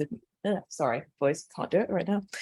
Have a description of one of the initiates. Yeah, they're Just, sort of like random people off the street. All kinds of people from all kinds of backgrounds. Some of them are Dabathati born and raised. Others are from all over Andake. Just, hopeless, desperate folk looking for an answer in, after the gods have gone and the stars vanished with them. As long as you can sort of affect a kind of depressed demeanor, you'll fit right in. I think Akoja adjusts their stance and kind of is already kind of projecting that air now. This do. Yeah, yeah, that's pretty perfect. Fuck, yeah, I picked a good team.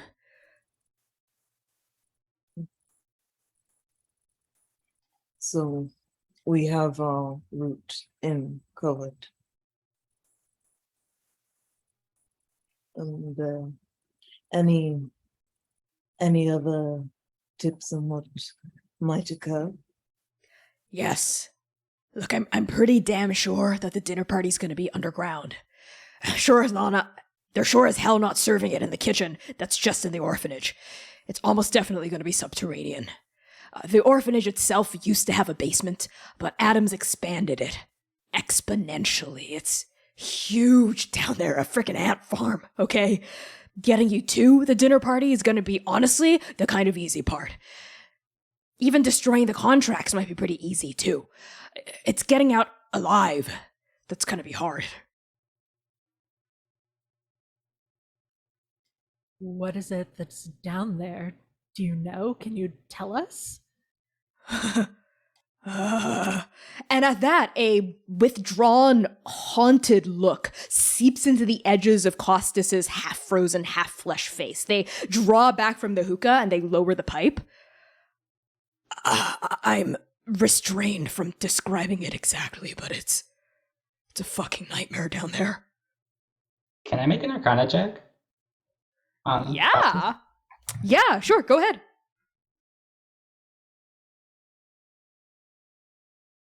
That's a 10.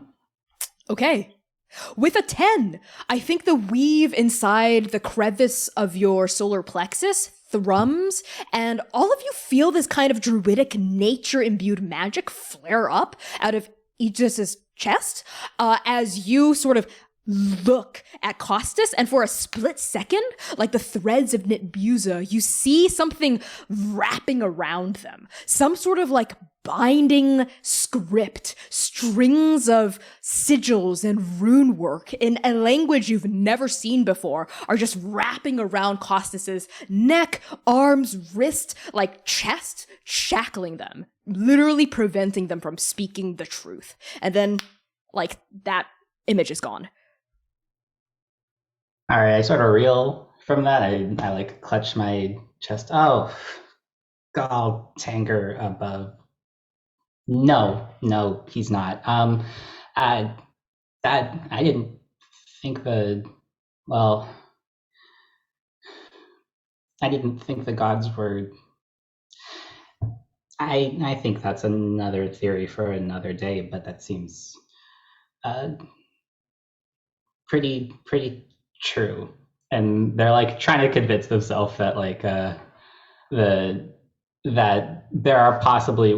there is hope for like this glimpse of a god to come back, but they're not really sure of themselves quite yet.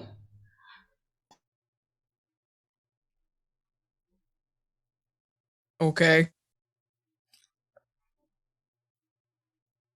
Are we good to go underground? I'm ready if the rest of you are. You never know what's going on until you're down there. That's true. All of you should stay on high alert through this entire thing. Never let your guard down, not even once. We will be fine. Listen, I wish I could help you down there. I'm pretty good with a sword. 2 of them, actually. But the way things are, I can't lift a finger against him. That's good to know that help won't be coming from your quarter. Not Terribly. until... It's terribly convenient for you. staying out of things. Listen, if I could, I would. And they like lift their hands and like grip them into fists ineptly. I'd punch the shit out of him myself, okay? For all the lies he fed me, everything. It's humiliating not being able to take care of this myself. You think I like having to ask strangers for help? This is literally my worst case scenario, but I have no other option. So, please.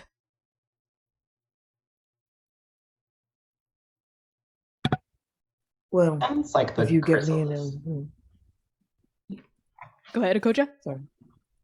Oh, well, if you get me in a room without them, then I'll see what I can do. Thank you.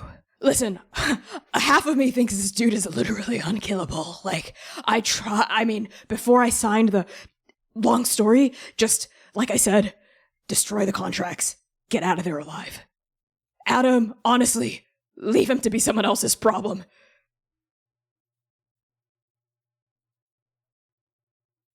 Sounds like a terrible thing to procrastinate on, but I suppose for the sake of survivability, that makes sense. We can always come back here later, right? But live to fight another day. Pandil just stands up. I think all of you will see also he has a glaive that's decorated with like draconic like there's almost scales and like the claws that are decorating the large sort of sharp point of it, as well as a great sword also just sort of on the other side, just both strapped to his back, 2 hand axes like strapped also to his hips. The Hound of the Aurochs Guild is not impatient for any particular reason, but just like wants to get this over with. Kostas clocks that, looks at you, and then looks at Nadia. Almost like they're starting to pick up on some sort of attention between the two of you. Right. Okay. Then here's the plan. We sneak in through my contacts with the vegetable vendors.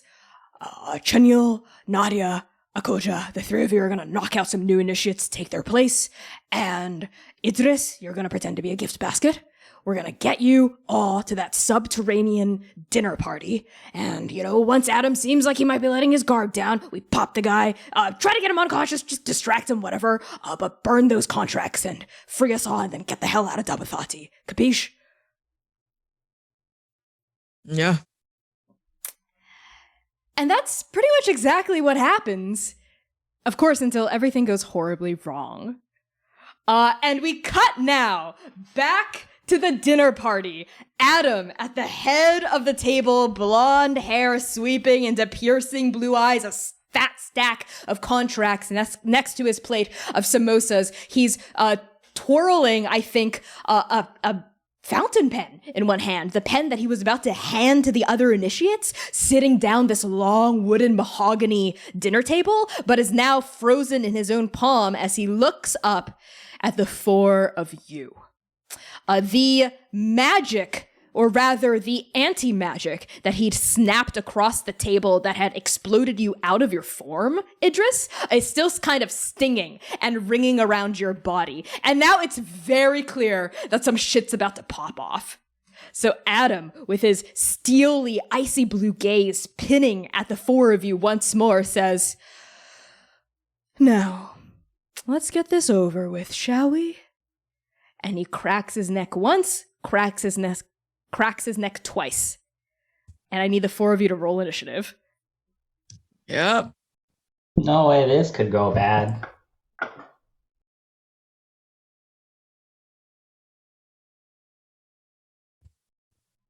All right. Let's start with Nadia. That is a strong 13. Strong 13, lucky number 13. Chunyil? Dirty 20. Dirty 20, nice. Akoja? It's just kind of a slightly filthy 15. Filthy 15, that's respectable. Idris? I got an Andake's 8. And Dake's 8. That's good. 8s are good here. Wonderful. So first to act is going to be Chunyol. Okay. How far away am I from Adam? Is basically we are in front of the table that he's sitting at. Yeah, so there's like a long table. This is an oblong subterranean chamber. It's quite large with these this domed roof and these tall sloping walls made of stone. So you can be honestly anywhere you want to be in this space. Okay. You can be as close to or as far away from him as you want. I'm gonna jump on the table in front of us and just start running towards him. And I'm gonna do 2 attacks just right off the bat. Go for it. Make those attack rolls. All right. I'm going to be using my glaive. I'll be just far enough that I am not going to get disadvantaged from the reach of it. Yeah. Okie dokie. I mean, we got a 17 and an 18 on both die, so that's going to be over 25 each to hit, basically. That would hit. That would hit. Roll damage. Okay, great. So with 2 strikes with this glaive, that is going to be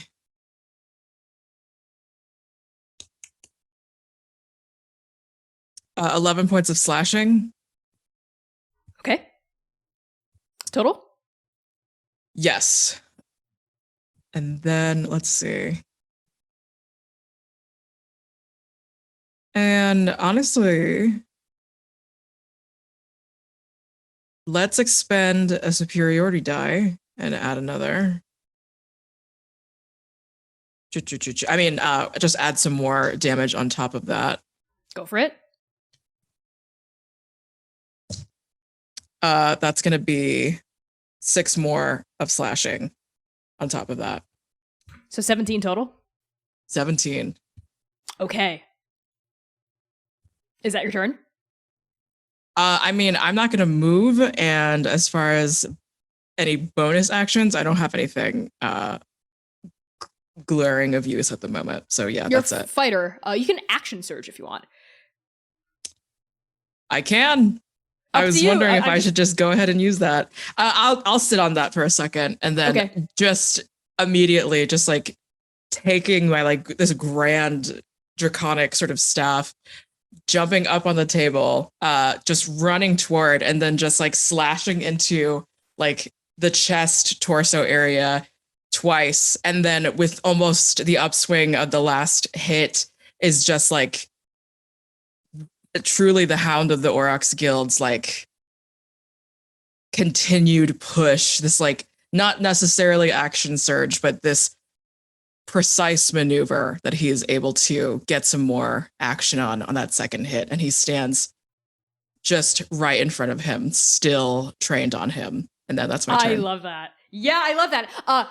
Bowls of congee, of stewed fish, of curries, of jellies, of jams go flying just through the air. They smash against walls, and multicolored sludges begin to slime their way down the walls as Chunyo cuts a vicious path down this table and explodes with these massive vicious slashes across Adam's body. And we see like cuts open up, like a big slash opens up across the front of Adam's suit, and then another one opens up like on his lower jaw where you do the upswing, like, and red blood splats against one wall, and he actually jerks his head upward. His chin tilts to the right from the force of that blow, and then he just goes, oh, my, and cracks his head back into place, sort of brushes one palm against that blood and looks at it, startled, almost like he's surprised you drew blood, and then licks it with like a pink tongue flashing out. Oh, it's been a while since someone's been able to break skin. And as he says skin, we see that wound begin to knit itself back together, just start to heal. Even his suit beginning to thread its fabric back together. And he cracks his knuckles and jerks a finger.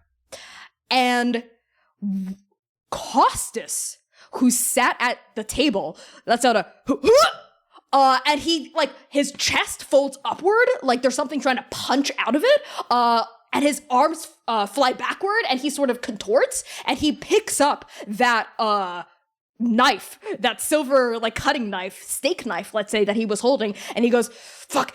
So I'm not in control of this. Duck!" But he's gonna turn and slash at the closest person, who let's say is Nadia. Nadia, what's your armor class? My AC is 20. That's pretty damn high. Okay, here is how I'm gonna resolve that. So I think this steak knife kind of slips between like a crack in your armor. Where does it get you? I think it sort of slips through right near her collarbone, and from beneath her armor, we see, along with the blood that's coming out, is a gold chain with a sort of snake engraved signet on it. Yeah, and that chain splatters with your own blood as you take 13 points of slashing damage from that just steak knife just like carving its way in. And Kostas is letting out a, fuck, I'm sorry, my arm's not doing what I want it to do. And next up is going to be Akoja.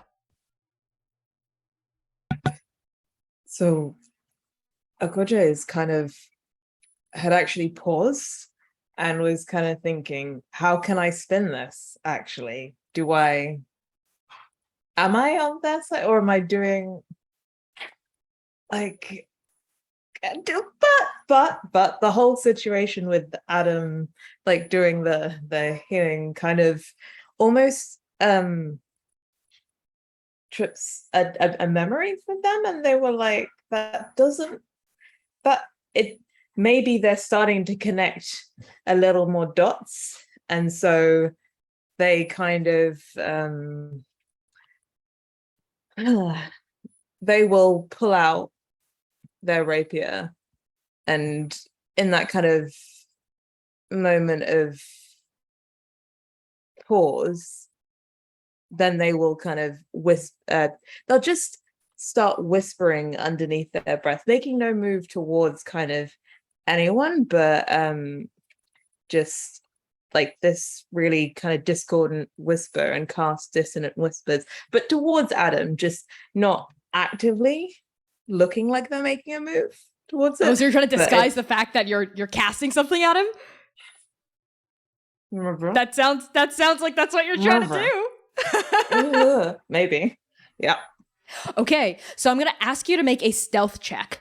And what's the save DC for dissonant whispers? As only 14. Got it. But oh wow. Why do my dice hate me? That's a 15 as my stealth check. Stealth check? Okay.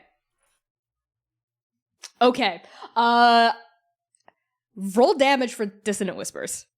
Okay.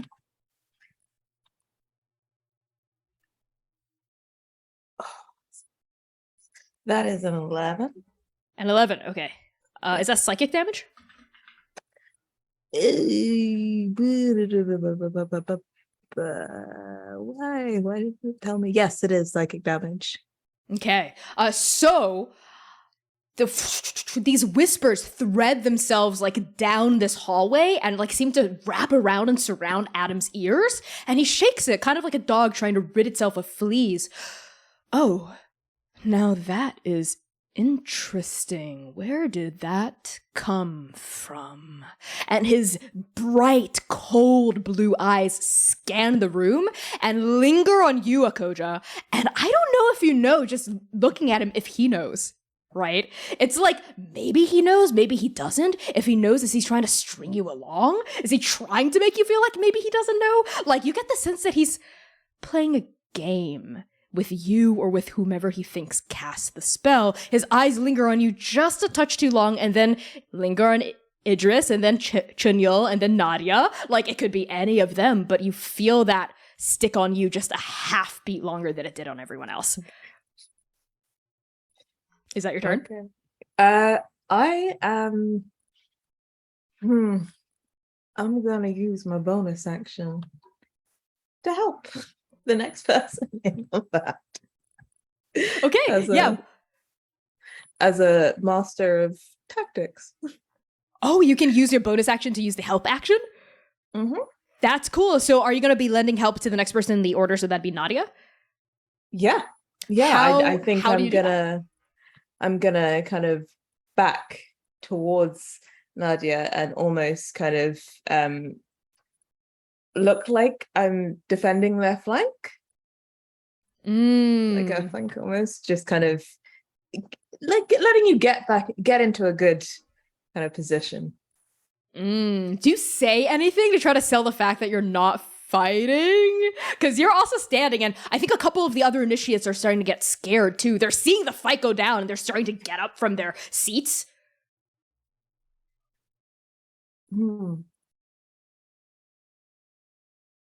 I think that Akoda is going to be like, perhaps at some point we could have a word. To Adam? Yeah. Ooh! Adam shakes his head, and the last of those dissonant whispers roil off his shoulders, and his eyes lock back onto you again. Fascinating. A word with me, huh? In the middle of this. And he gestures up at Chunyo, like, in the middle of about to hit him again. Maybe if we get out of here alive, maybe if you help me stop them. Prove your worth as a potential member of the Chrysalis, and I might just grant you an audience. Well, you are a hard man to see. Only to those who are worthy. And at the end of your turn, Adam turns to the two initiates sitting on either side of him, like at closest to the head of the table, both of whom are in the middle of getting the fuck out of there. But he says, I don't think so. Why don't the two of you make yourselves useful as grass? And they also twist and contort and let out painful cries and grunts, just like Kostas. And they also, one picks up a fork, another like a big steak fork that you put in turkey, you know what I mean? Another picks up a knife, and they go at you, Chunyo. So what is your armor class? 17. 17. I'll let you choose. Does the fork or the knife hit you? Fork. Where does it stick? Probably like wherever they are. I'm imagining, since I'm up on a table, it's like in my leg, like in my shin or like my calf or somewhere horrible. Ooh, yeah, you feel a blossom of pain radiate upward from your right calf as driving 3 inches deep into the muscle like a razor sharp fork as you take 15 points of piercing damage from it. Because of a fucking fork? Yeah. Did one of the other hits miss me, is what you're also saying? It did. The knife guy missed. Using my reaction to repost, and I'm going to spend a superiority die to slash this person in the face. Okay. You know, Chunyo, that this guy is acting not of his own free will. Is this going to be a lethal blow if you hit? No. Okay. Well, maybe, because I am engaged with what I'm doing. I don't think I can tell. So if it can be non-lethal, sure. But I since I'm not of right mind at the moment, like hound mode, probably a little, at least a little lethal. Okay. So to hit, that's going to be 18 on the die if I need to do any calculating. These are like commoners who have been possessed of a supernatural strength because of Adam's commands. But outside I'll get of that, you some insurance people. later. It's fine. That's going to be like 13 points of slashing. Just like get them the fuck out of my like area. I ask again, if you're not sure if it's lethal or not lethal, I need you to make a whiz save to see if you're in like the rage of the hound, right? Yeah. That's 14 on the die, plus whiz save is +2, so 16 total. Okay. As you start to slash down at this hapless man, you see he's quite young. He's maybe in his 20s, maybe your sister's age. Yeah. And he's got this like mousy brown hair, this dark brown skin, and his eyes are wide with terror, even as he's in the middle of picking up that knife again to swing at you once more, and his guard is wide open. This guy's got no stance. He has no posture. He's not a trained fighter at all. You know exactly where to cut him to make him bleed out and die. Right before your glaive makes contact, as his eyes are wide looking at you desperately, fearfully, you hear your sister's voice in your head. Chunyo, you're the best thing our parents ever made. Is the blow lethal or non-lethal? It's non-lethal, and I think at the very least, just like cut through some of the hand so that the fork is like out of the hand. Yeah, you just deal him a non-lethal, but still kind of deep and painful flesh wound across the hand. Absolutely. He lets out and drops the knife and like staggers backward, falls, and is like out of commission, even if Adam tries to command him. Awesome. Okay, next up is going to be Nadia. Okay, the contracts are on the table by Adam, right? Yes, they are. Okay, so Nadia's blade is a sun blade, so it is already glowing with this sort of radiant sunlight. But as she runs over towards Adam and the contracts, it like sets itself on fire, so I'm casting Searing Smite. Okay. And with the glowing flaming blade, I would like to stab straight into the pile of contracts. I love that. Make an attack roll because Adam's definitely gonna try to like scoop it away or get it out of there. That is a 27. What the fuck? Plus 2 to hit. Jesus, did I give you that? Did I? Yeah, it's a rare magical item. It's a +2 sword. I love it when I like give folks cool things and forget about them because they always bite me in the ass like this, and I'm into it. Yeah, roll damage.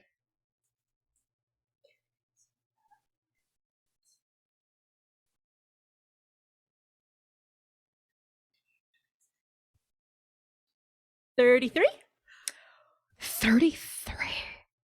Are you trying to destroy the contracts, just straight up incinerate them? Straight up, yeah. 33 of them are incinerated. And there's so many of them. There's just a couple left, maybe just like 5 or 6 of them left. The rest of them just go up in a fiery, divine pillar of flames, licking columns of heat, just roiling upwards, singeing it into nothing but ash. Now this ash, like black ichor snow, begins to float through this dining room chamber and flutter past Adam's eyes. And that, my dear, gets Adam's attention. Adam turns sharply to look at you. You shouldn't have done that. I am going to ignore him and use my second attack and just go for those pile of contracts again. Make another attack roll. Okay, that is a 24 to hit. Okay. That would not hit, but you can roll damage anyway if Adam gets to also deal damage against you. Yeah, absolutely. Okay, roll damage. Can I smite on this one? Absolutely. Just normal divine go smite. for it. Go for Okay. it.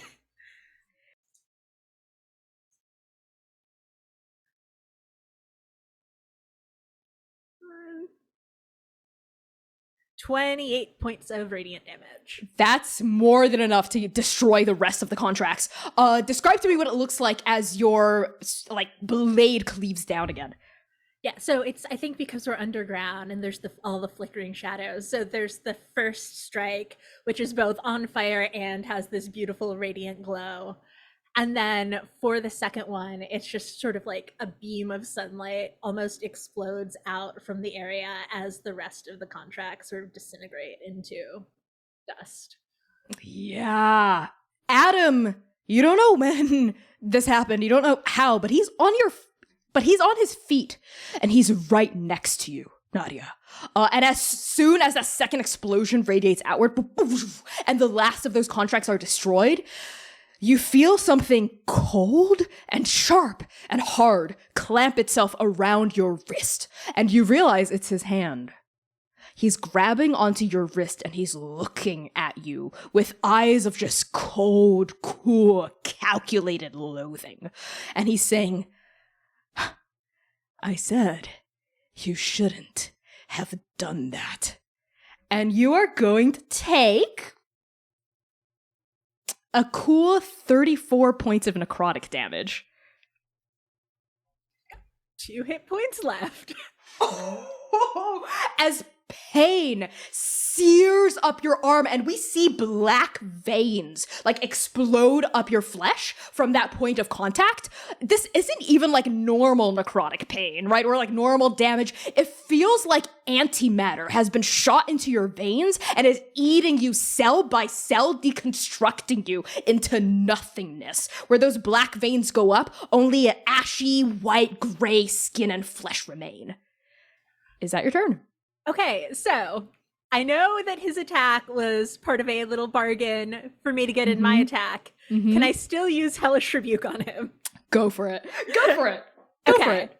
So with her arm, like this immense amount of pain and necrotic damage, she turns to him and just hisses, I wouldn't have had to do this if you would just keep your promises. And I believe that that is a wisdom save from him. Is that correct? Okay. What's the DC? Pull up. 15 is definitely the DC. It is a dex save. Dex. Okay. What happens on a failure? On a failure, he takes 2d10 fire damage, or half as much on a success. Roll the d10. Yay! Okay, so that is 11. 11. Yeah, so does fire explode out of you when you say that? Like, how does it look? Yeah, so I think that from another one of her forearms, not the one that he had grabbed on. So if he grabbed on one, like the one below it comes up and grabs back onto his wrist as like just fire burns through her hand into his skin. And he lets go of you immediately. You pesky little worms. I don't keep promises to grass. Grass are meant to be fed, so the strong can live.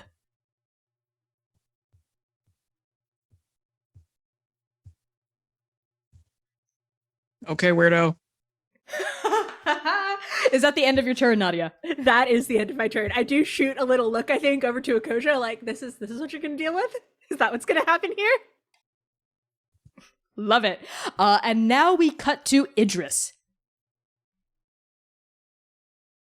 Okay. I need to know several things. How's Kostas looking after the contracts specifically? Kostas and like the rest of everyone in here look like marionettes with their strings cut, collapsed against like the table, breathing heavily. They look like they've been hit by a strong wind.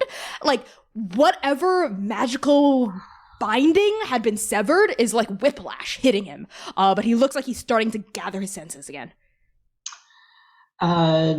Okay. So we're in like a banquet hall. Yes. There's an exit, I'm assuming. There are several exits, yes, several tunnels. Okay. And I'm assuming we know where we came from. You came in through a service tunnel that went through one of the subterranean kitchens, but you surmise there are many other tunnels you have not explored, like corridors off a ant maze. Okay. I'm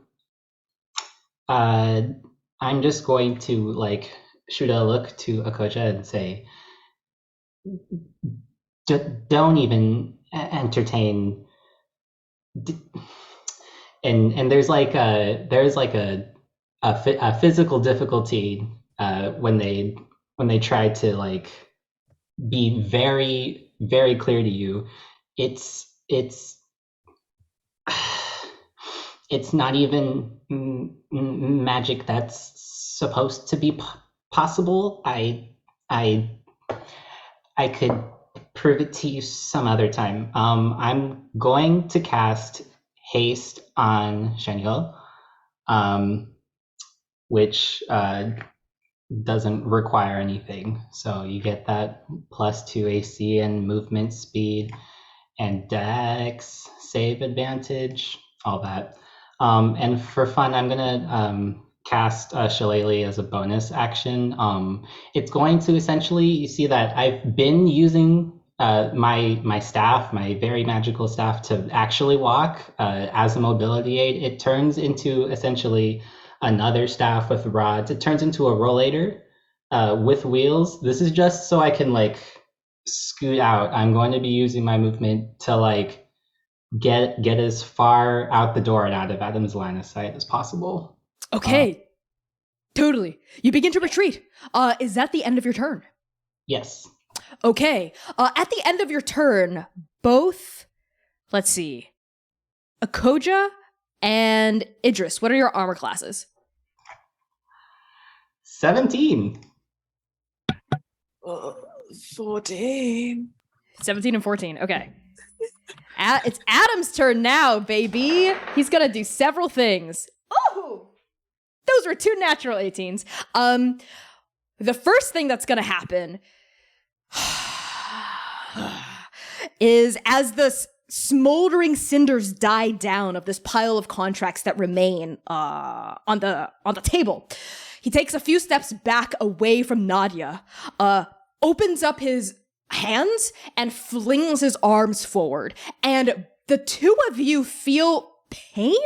This like almost like an invisible lance shooting through your chests as some sort of like unseen magical attack pierces through the centers of your souls. And just like that pain that bit its way and gnawed its way and chewed and burned and seared its way up Nadia's flesh, it feels like antimatter, like anti-magic, like the essence of nothing at all, eating away your souls. So the two of you are going to take 17 points of necrotic damage each from that like psychic lance just going through your chests.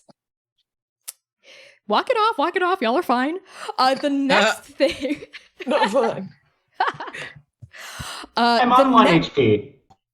1? 1 HP? Crikey!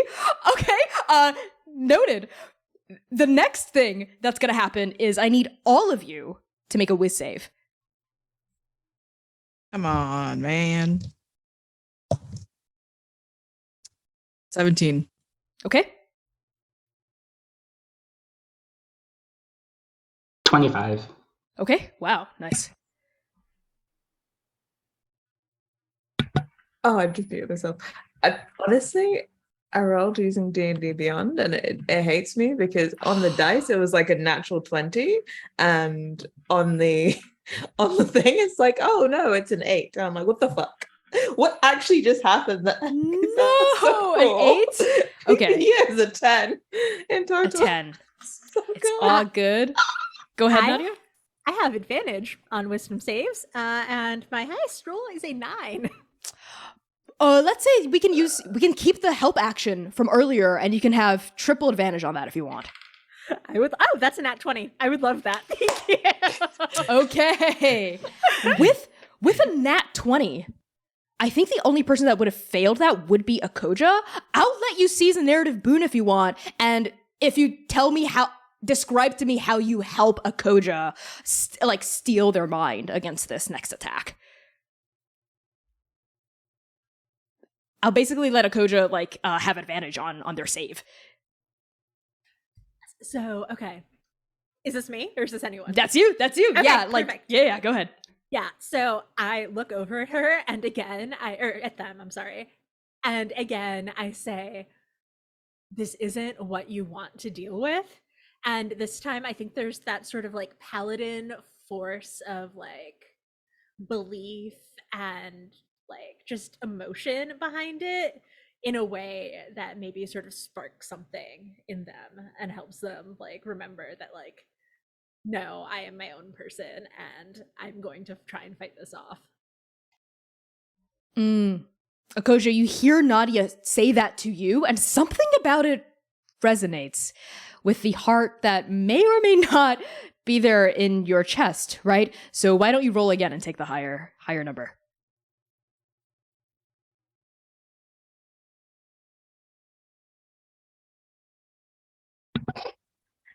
Okay, I'm gonna take 12 on the dice. Okay.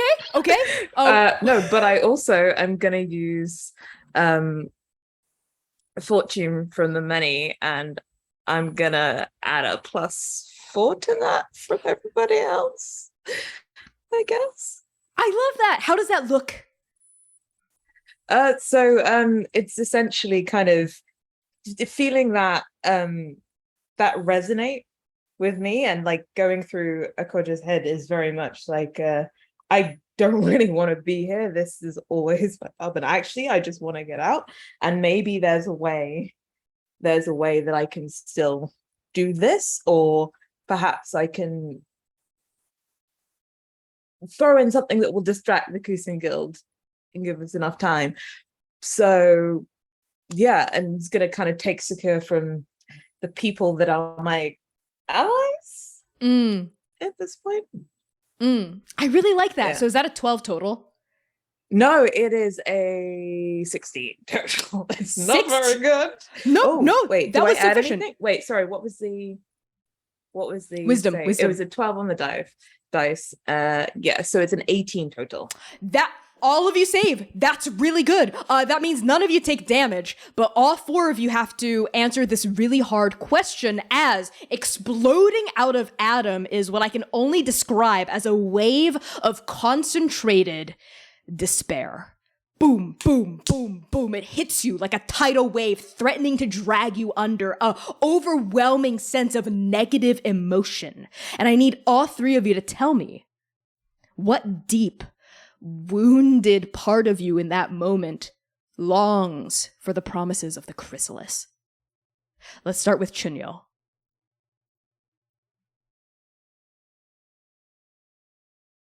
If it takes my life, including all of this time and everything after today, in this moment, if it gets my family out of debt and my sister out of this city, I will die.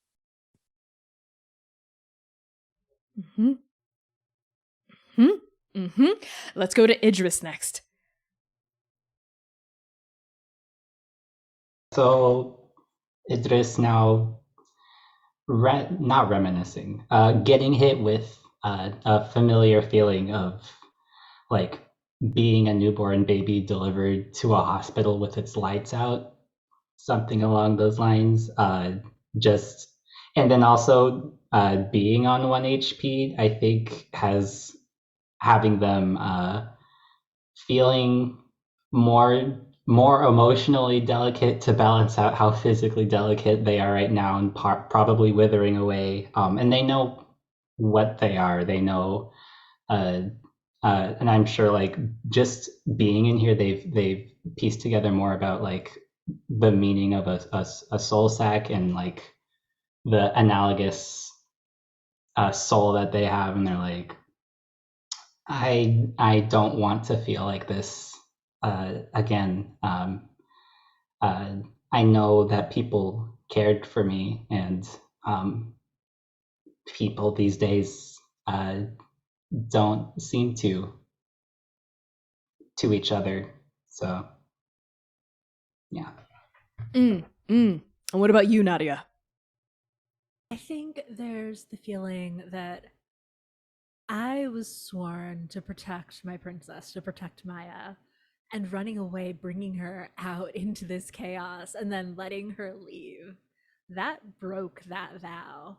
And if I'm here, I'm trying to work back into those good graces, but maybe it's just better if this is where it ends for me.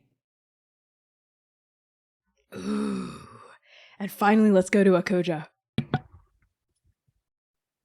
I think that despair at this kind of point is where Akoja kind of lives.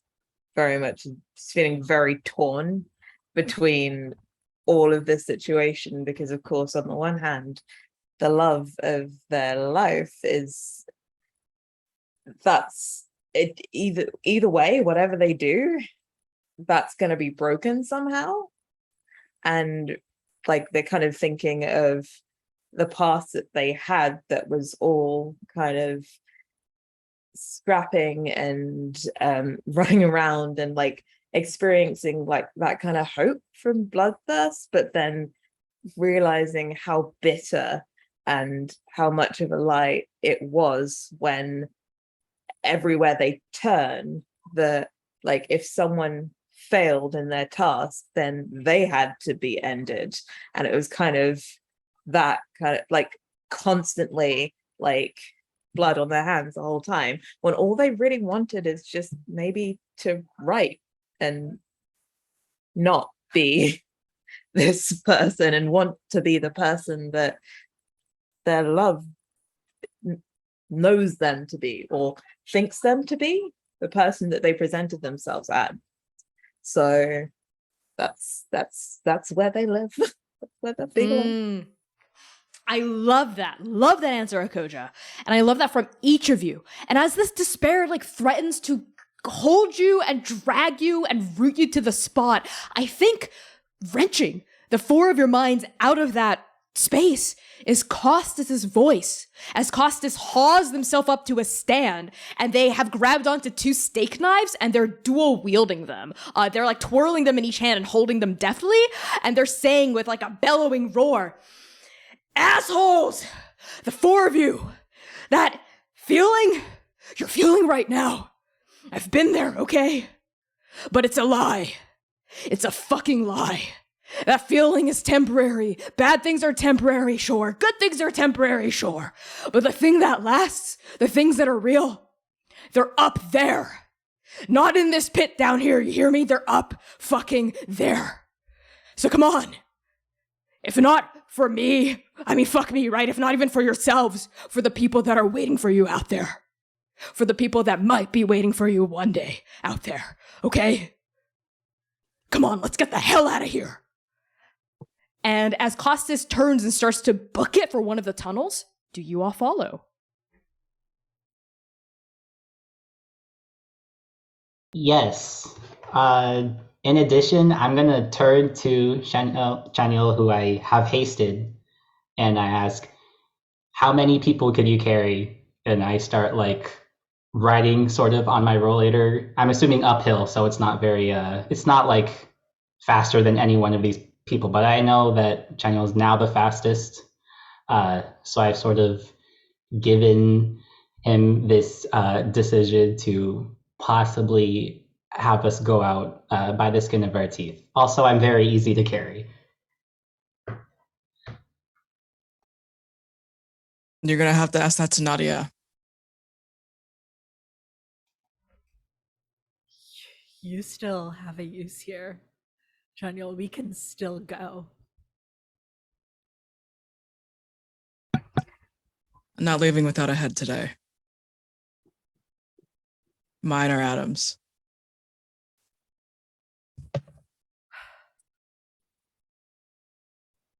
I think Akoja has heard this, looks over at Janelle, winks, and disappears. You turn invisible? Mm. You're gone. Okay. While invisible, do you stay or are you heading for the corridor? I may be positioning myself somewhere. Okay. Okay, let's go to Nadia in the meantime. It's going to be yours, but still I'll reach a hand out and touch Chanul over his heart and cast Bless. And then I'm booking it. I'm running. Okay. You book it. Idris and Nadia, following Kostas, the two of you book your way out of this dining hall, down these twisting passageways. You hear the pitter and pattering of feet from other newly freed initiates also accompanying you, fleeing in all different directions out of that doomed kitchen. And I think we watch the three of you flit out of sight into the shadows toward safety, out of the basement of the orphanage, perhaps one day even out of Dabathati itself. But for now, we hold on this dining room to Chunyal. It's just you, just that smoldering pile of ash, and just Adam. Shall I attack? As in, am I continuing on this initiative or what's up? We're out of this initiative now. It's up to you what you want to do. Do you attack him? I'm doing 4 attacks, and I'm also going to be remembering the funky little draconic thing that I have going on with my glaive, which is every time I hit, I'm also going to do some fire damage. So. Oh my god. Okay, yeah. Go for it. Make your attacks. Right. Akoja, are you still here and or are you doing anything? So I have maneuvered myself behind Adam, whilst invisible, Okay. and perhaps I might do a bit of a stabby stab. You're also gonna try to stab him? So both of you, Okay. are you taking your final stands here, kind of? Or is a part of you still wanting to survive or get out if you're alive? I'm taking my final stand. What about you, Akoja? I think, like, my heart is that. I think I'm just kind of like, maybe the Cusin Guild can say hello, and maybe I'll go. Got it. You're gonna get your stab in and then and then get out of there? Okay. Yeah, maybe I'm Okay. trying to cause problems for the Cusin Guild. Okay. Let's do Chunyo first. Go for it. Mhm. I have a natural 20, I have a 24, and 2 22s. With your So- natural 20. Just roll, okay. Roll damage for all the ones except for the nat 20. We'll resolve that one in a second. Word.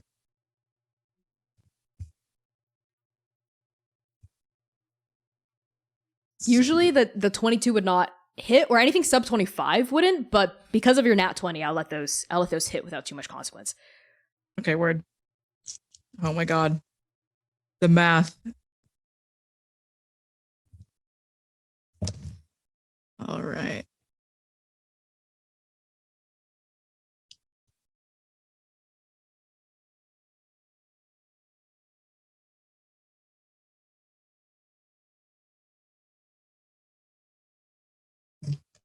For the first 3, that's going to be 35 plus 18 slashing and fire damage. With the 3 attacks, again, using from the haste. And also, again, the hound's sort of like bloodthirst throughout my eyes. It's just like, not almost the glaive using it as a bludgeoning weapon as well as the slashing, just like 3 from different angles, forward, up, and then also down again from almost the face is where he wants to hit. And then each exploding also with like a searing metal is where the fire is coming from. And now I'll do the natural 20. Yeah. So how I'll deal with the natural 20 is you can deal max damage and then roll again. And I'll give you something cool. Absolutely.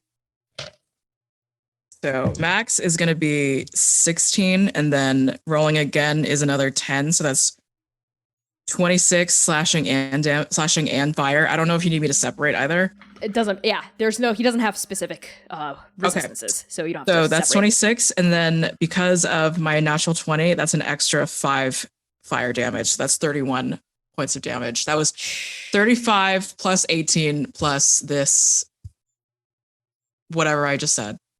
Okay. Before I go any further, Joe, check your ads, because there's a quick safety check-in that I wanted to discuss before moving forward. Okay, cool. Chunyo, what color are your eyes? Can you remind me? Just like, they're just black, brown, rich color. Okay. You are attacking Adam with perfect martial precision. You are hitting every single vital point, like the femoral artery, right? Like the arteries on the throat, like the heart, everywhere, the face. Like you are hitting him with serial mathematical murderous precision. Any normal person would have died maybe 3 hits ago. But of course, Adam is not a normal person. And if only he had been, then your final stand would not have been your final stand. You would have won this fair and square. But as things go, as you slash him, bludgeon him, stab him, do whatever you want to do with that perfectly massive and vicious glaive of yours to him, he remains standing. He remains still. Even as his suit begins to bleed and bloom and blossom with blood, even as crimson streaks begin to pour down his face from those gashes, he's just smiling, his teeth stained with crimson as he looks at you.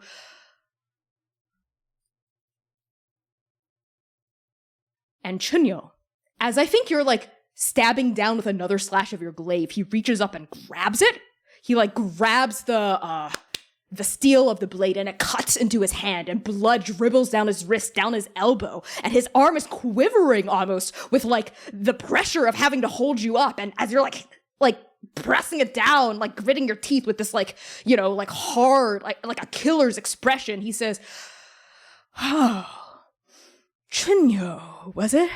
My, you have pretty eyes, but I think they'd look prettier if one was silver and another one was gold. What do you think?" What the fuck are you talking about? Die! And he shoots one hand forward and rips his fingers through your chest and pierces your heart. And with that nat 20, Chunyo, you've never been much of a magic person. The weave has never spoken to you like weapons and blades have. But in that moment, Chunyo, as you die, I want you to answer 2 questions for me. 1, what color is your soul? It's red and orange. Red and orange. Red and orange beams of light weave out like threads of a poem from that hole in your chest, and it's like in slow motion. Akoja, you see this while invisible. Chunyo's eyes going wide, blood flying out the back of his chest. Red and orange like tongues of flame wicking off his chest. And the second question I have for you, Chunyo, is, defying all possibility, defying all lack of magical aptitude, suddenly you see your sister. And you know it's her. You know it's her right now. It's like you're standing there in that hovel you call a home. She's there working on her imperial exam. This is happening right now. You just know this. You're appearing to her almost like an apparition, like a spirit. Your own consciousness finding this thread binding you to her, almost like this red thread of fate. You see it in that moment of death, like one of Nebuza's strings connecting the two of you. Story and song and love and bond and relationship. And she freezes. You see her at her desk. She freezes and looks up in confusion and mouths your name. Chunyo? So my second and last question to you, Chunyo, is, what do you say to your sister before you die?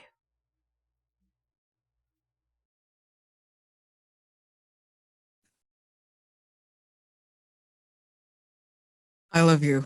Get out of here. And you see her face widen as she hears that voice seemingly from nowhere, and then Chunyo, everything goes black.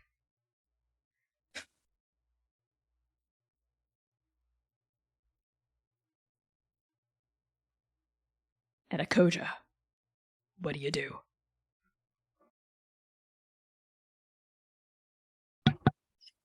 So Akoja is behind Adam and is kind of watching all of this under his shoulder.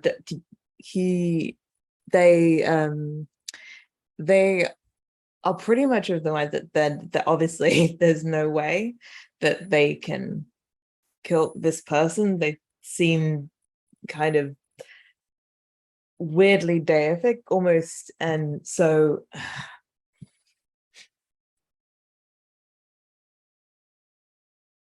I think that they probably still are going to go through the inner kind of, well, like maybe I can knock them out. Maybe I need something, or maybe this is it. And maybe maybe somewhere in some afterlife, maybe things work out. I don't know. So I'm gonna do an attack. God, it's okay, go for it. But you're still trying to like flee after this, right? It's like a shrug emoji. Okay, make that attack. Yeah. It's okay. So that is, why can't I see my character sheet? Always with the thing. That is a 20. I can't add. A 17 on the dice plus 6 is not 23. 23. Okay. 23. Cool. Okay. Yeah.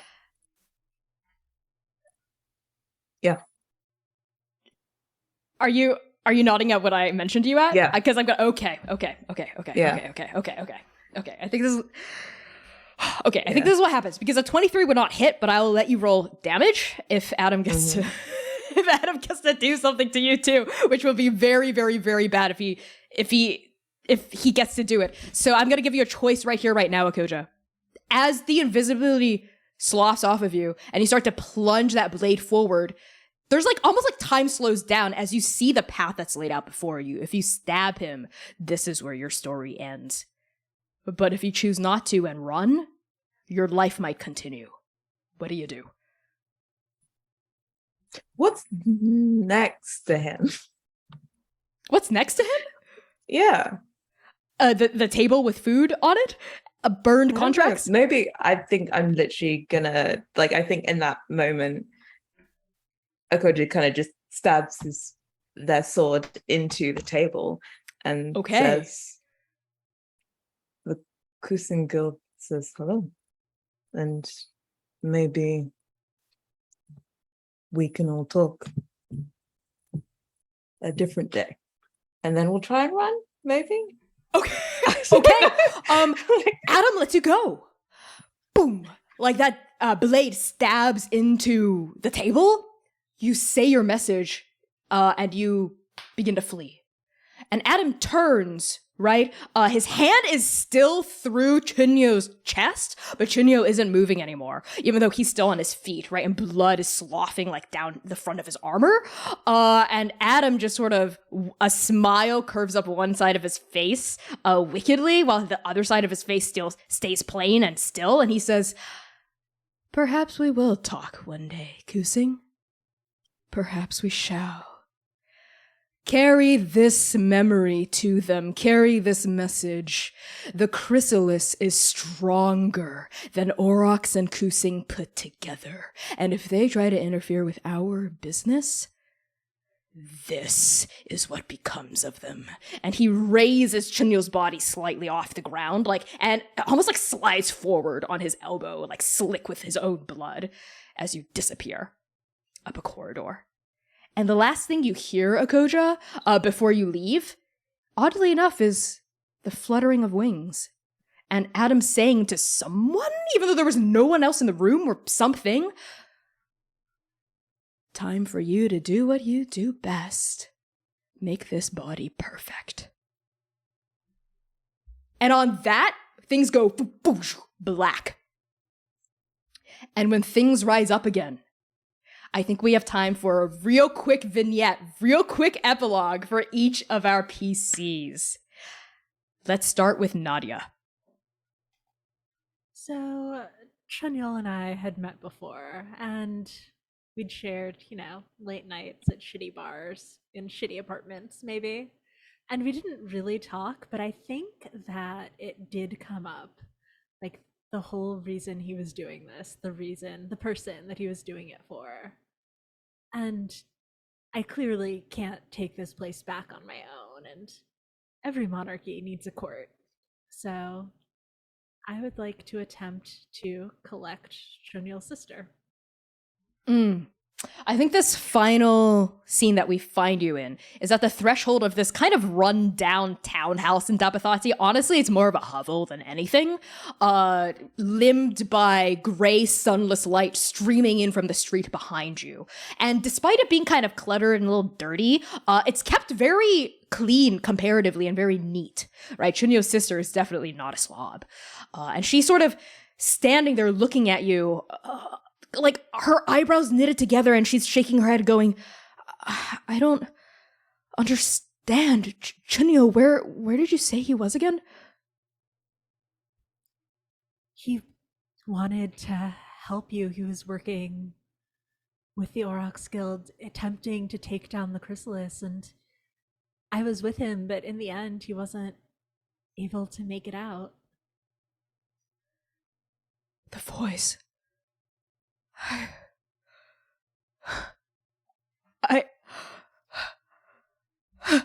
And she just, like, her body seizes up with grief, and she, like, claps a hand over her mouth and sinks to her knees. Going to sort of sink down with her and, like, rub my hand sort of comfortingly against her hair and say, what he wanted most was for you to get out. What I wanted most was just my brother. I didn't care about the gold, really. I wanted to be a doctor, but those were just dreams. Those were just fantasies. They weren't real. He was real. And she, like, breaks down crying again. That Nadia sort of continues to, like, hold and try to comfort her, but eventually leads around to,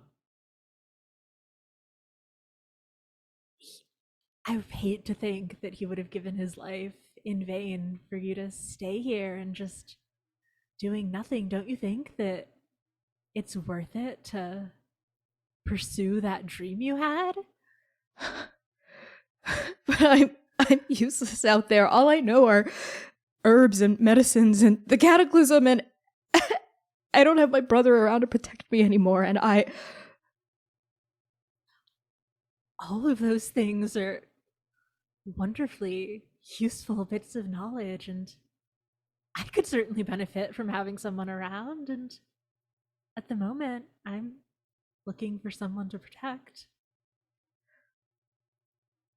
Not Nadia. I knew you were a friend of my brother's. Were you just friends?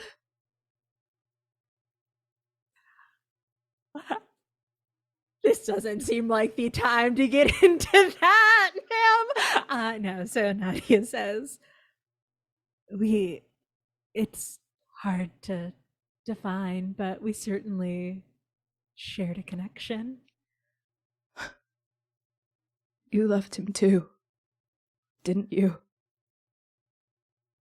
It's nice to know someone else who loved him. And lying to her, Nadia says, yeah, I did. Oh. Jesus fuck, yo, what the fuck? Okay. Without Chunyo, there's nothing left in Dabathati for me. I guess if you'll come too, I guess too long it is. Yeah, that sounds perfect. And Chunyo's sister, like, pulls out a hand and puts it on your shoulder, and allows you to, like, pull her up to standing. I'm Hajun. Looking forward to, getting to know you better. You as well. It's the least that I could do. And unexpectedly, she just wraps you into a tight hug, a desperate hug, the hug of a woman clinging onto a lifeline. You're familiar with this hug. Princess Maya had hugged you the same way many times before. Yeah, and this time I feel that I'm able to hold on and I'm not letting go. And on that, we cut to Idris. Where do we find you?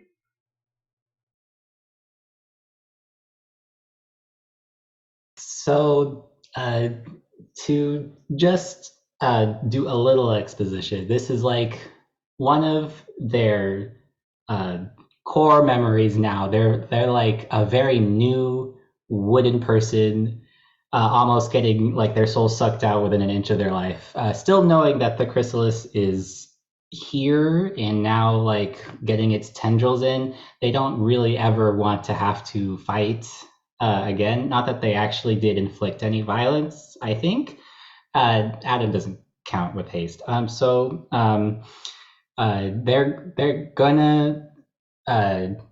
going to like ask probably Kostas or maybe like they knew about the rage before coming here. Like I'm assuming when they were like just wandering, it was very common news. So they know that they don't know a lot about people, but they know about like things, biopsychosocial, the triptych, sorry, and as well as beyond it, like the sociological impacts. They're going to use their magic to try and help the displaced. I think they don't really ever want to be cradling or having to choose between like watching people die or leaving them. So they're going to be like using plant growth and good berries, probably, and healing magic. Probably. Which sector were the mines? The Ujval mines, I believe. Yes, yes. Like they're willing to stay in Dabathati in order to try and make a difference, because they know that going to the Chrysalis head on is like literally ending their life. That's not how they're gonna like do any good, and they know that they can help people. So I think the long time goal is like maybe if things become more stable, they'll be like a therapist as well as like a community service host center where they can just like magically provide for people so that the Chrysalis don't have to use their tactics to lure the desperate. I don't think that requires much conversation. They just want to find a community to never really have to face that feeling of being alone in the world after being hoisted into it, you know?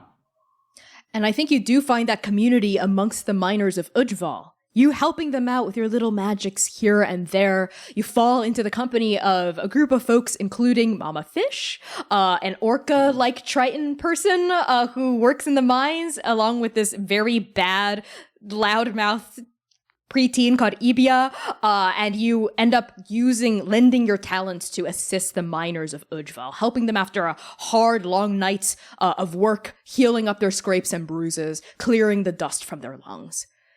And Idris, I think that's where we find you amongst the people that your little family, your parents, almost in a way, had always hoped you to find one day.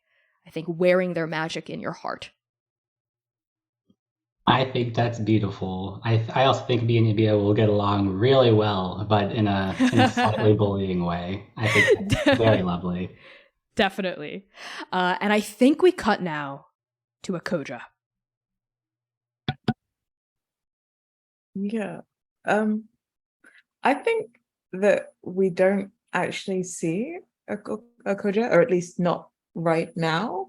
I think that you see a note on a pillow and a portion of the belt that they wore and like a sack of coins on Yuka's pillow. And the note says, "Dear heart, your work, a beautiful measure of your days and your passion for life. As I touch each textured word, I love and live each precious piece of you. Know that I love you. Your ambition drive each wrinkle and callus. You loved a lie, and I am sorry for it. Now you need to run. And I think Akoja doesn't see them again.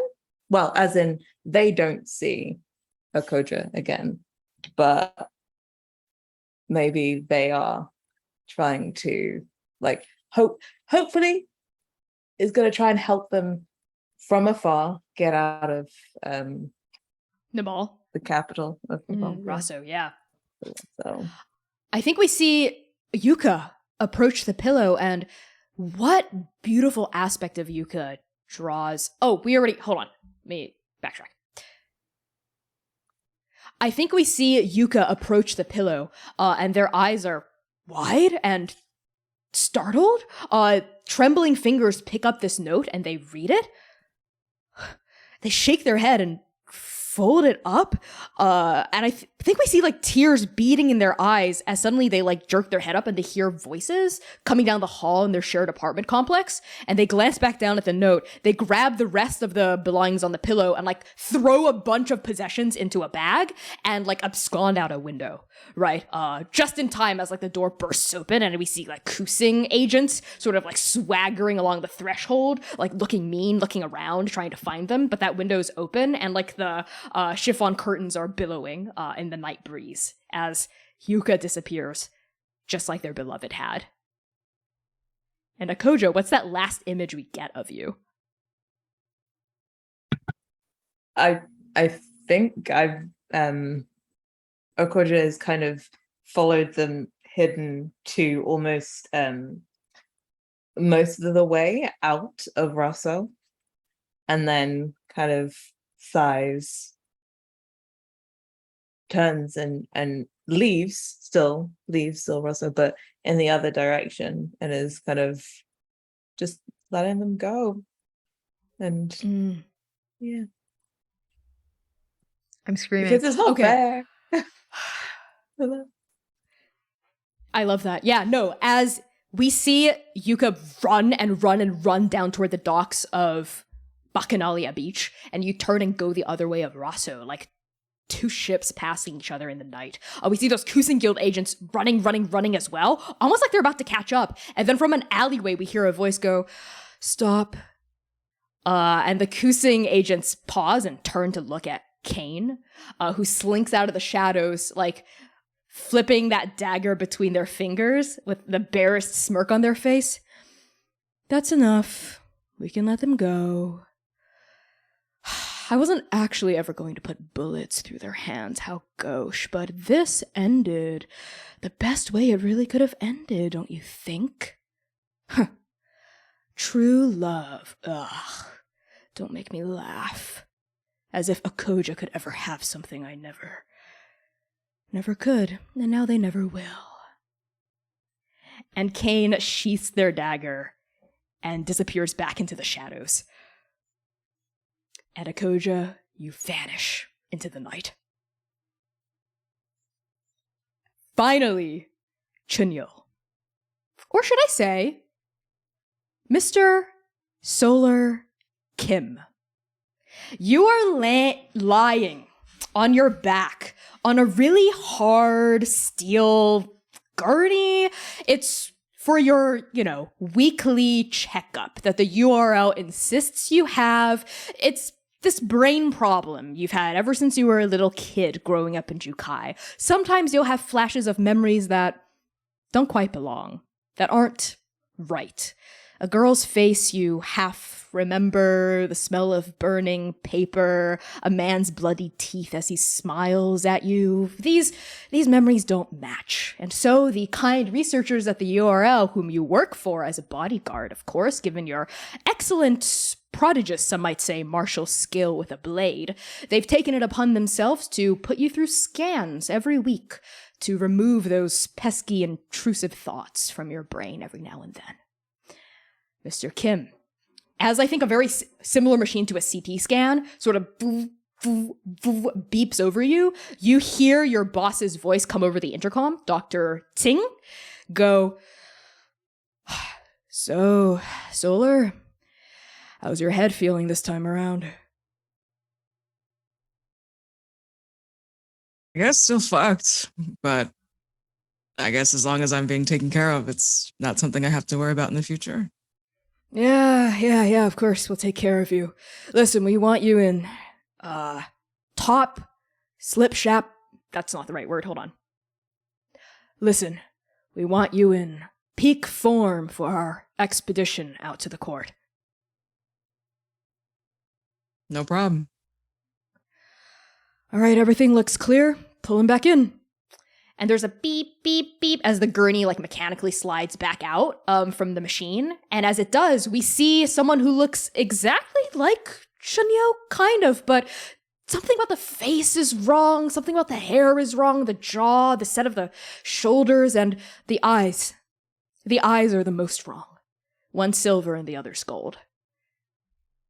And on that, we're going to end the session for Escape from Dabathati. Thank you so much, everyone, for tuning in to this very sad, very tragic, one good ending one-shot. I have been your GM and creative producer, Connie. You can find me all across the internet at by Connie Chong. I'm going to pass it along. Introductions to the incredible Joe.